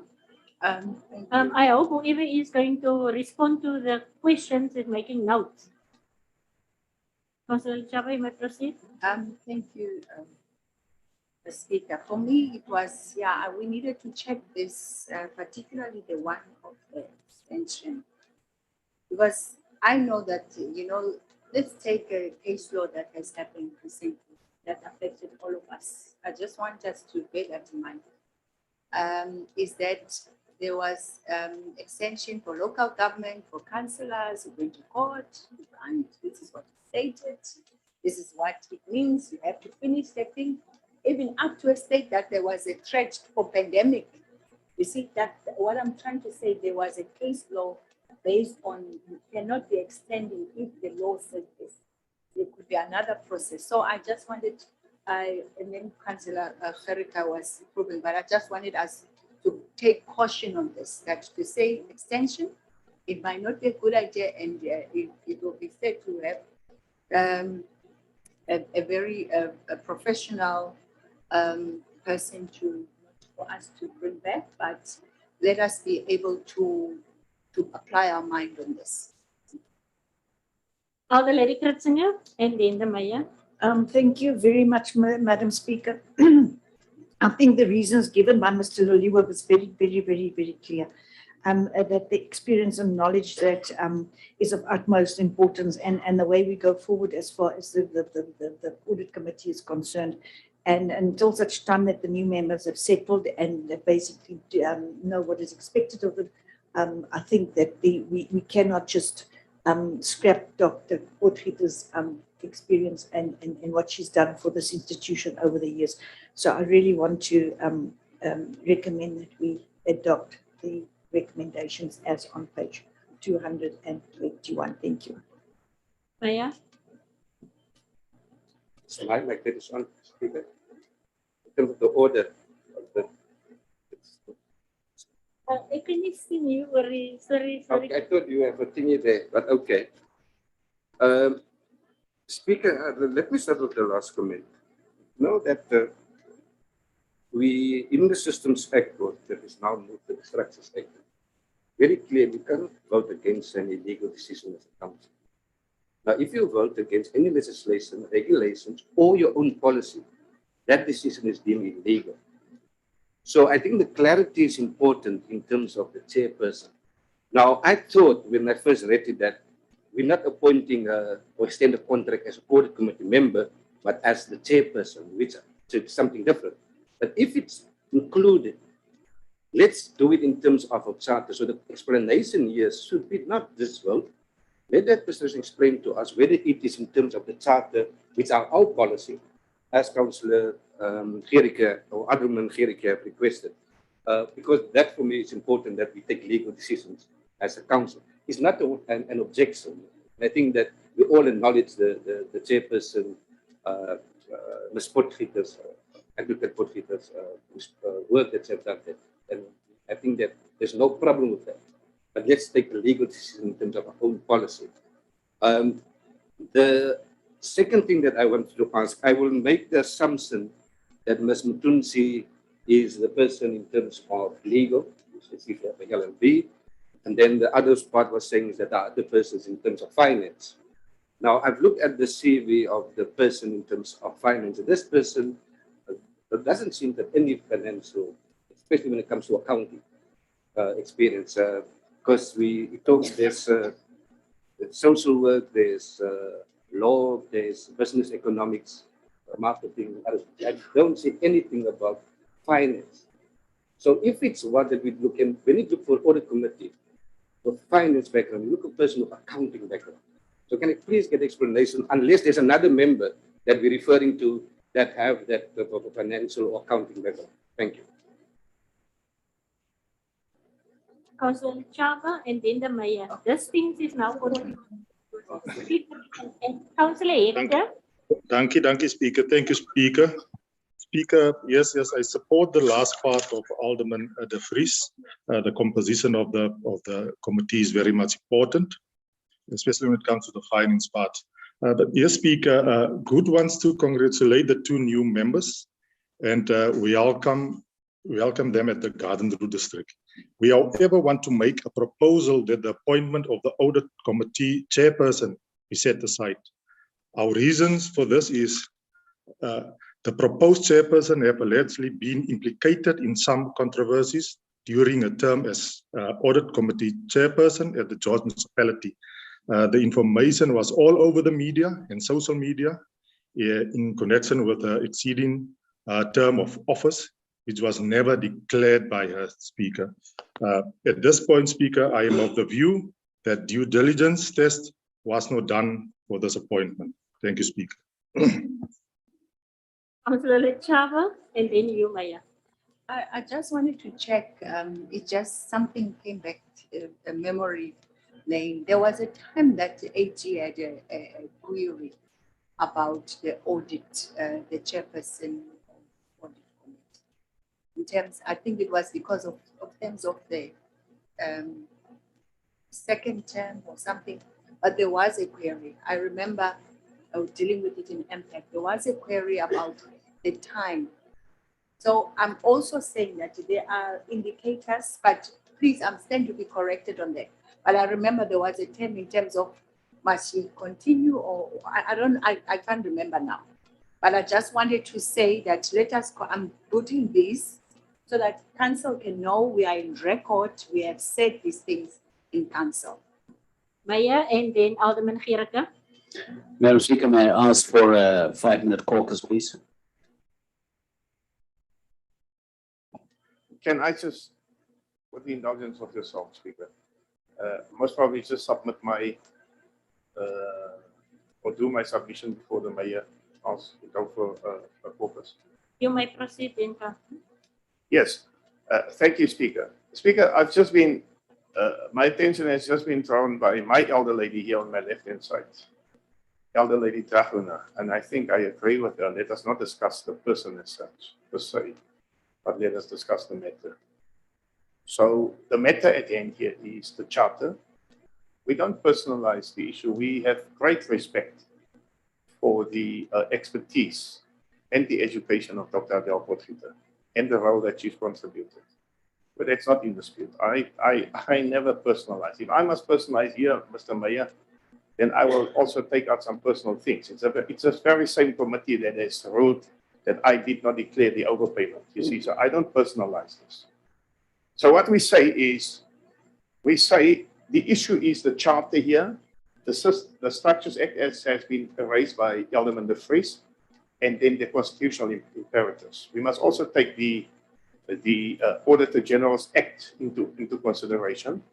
And you must understand, if we make a mistake here, it will have an adverse impact on even on our audit report. We've got to consider that.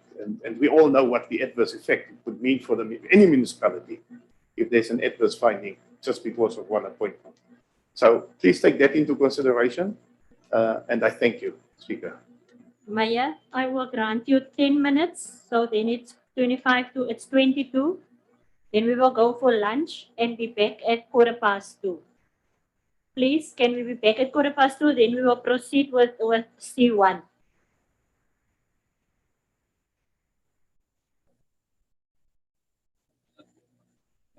Silakan semua, Post.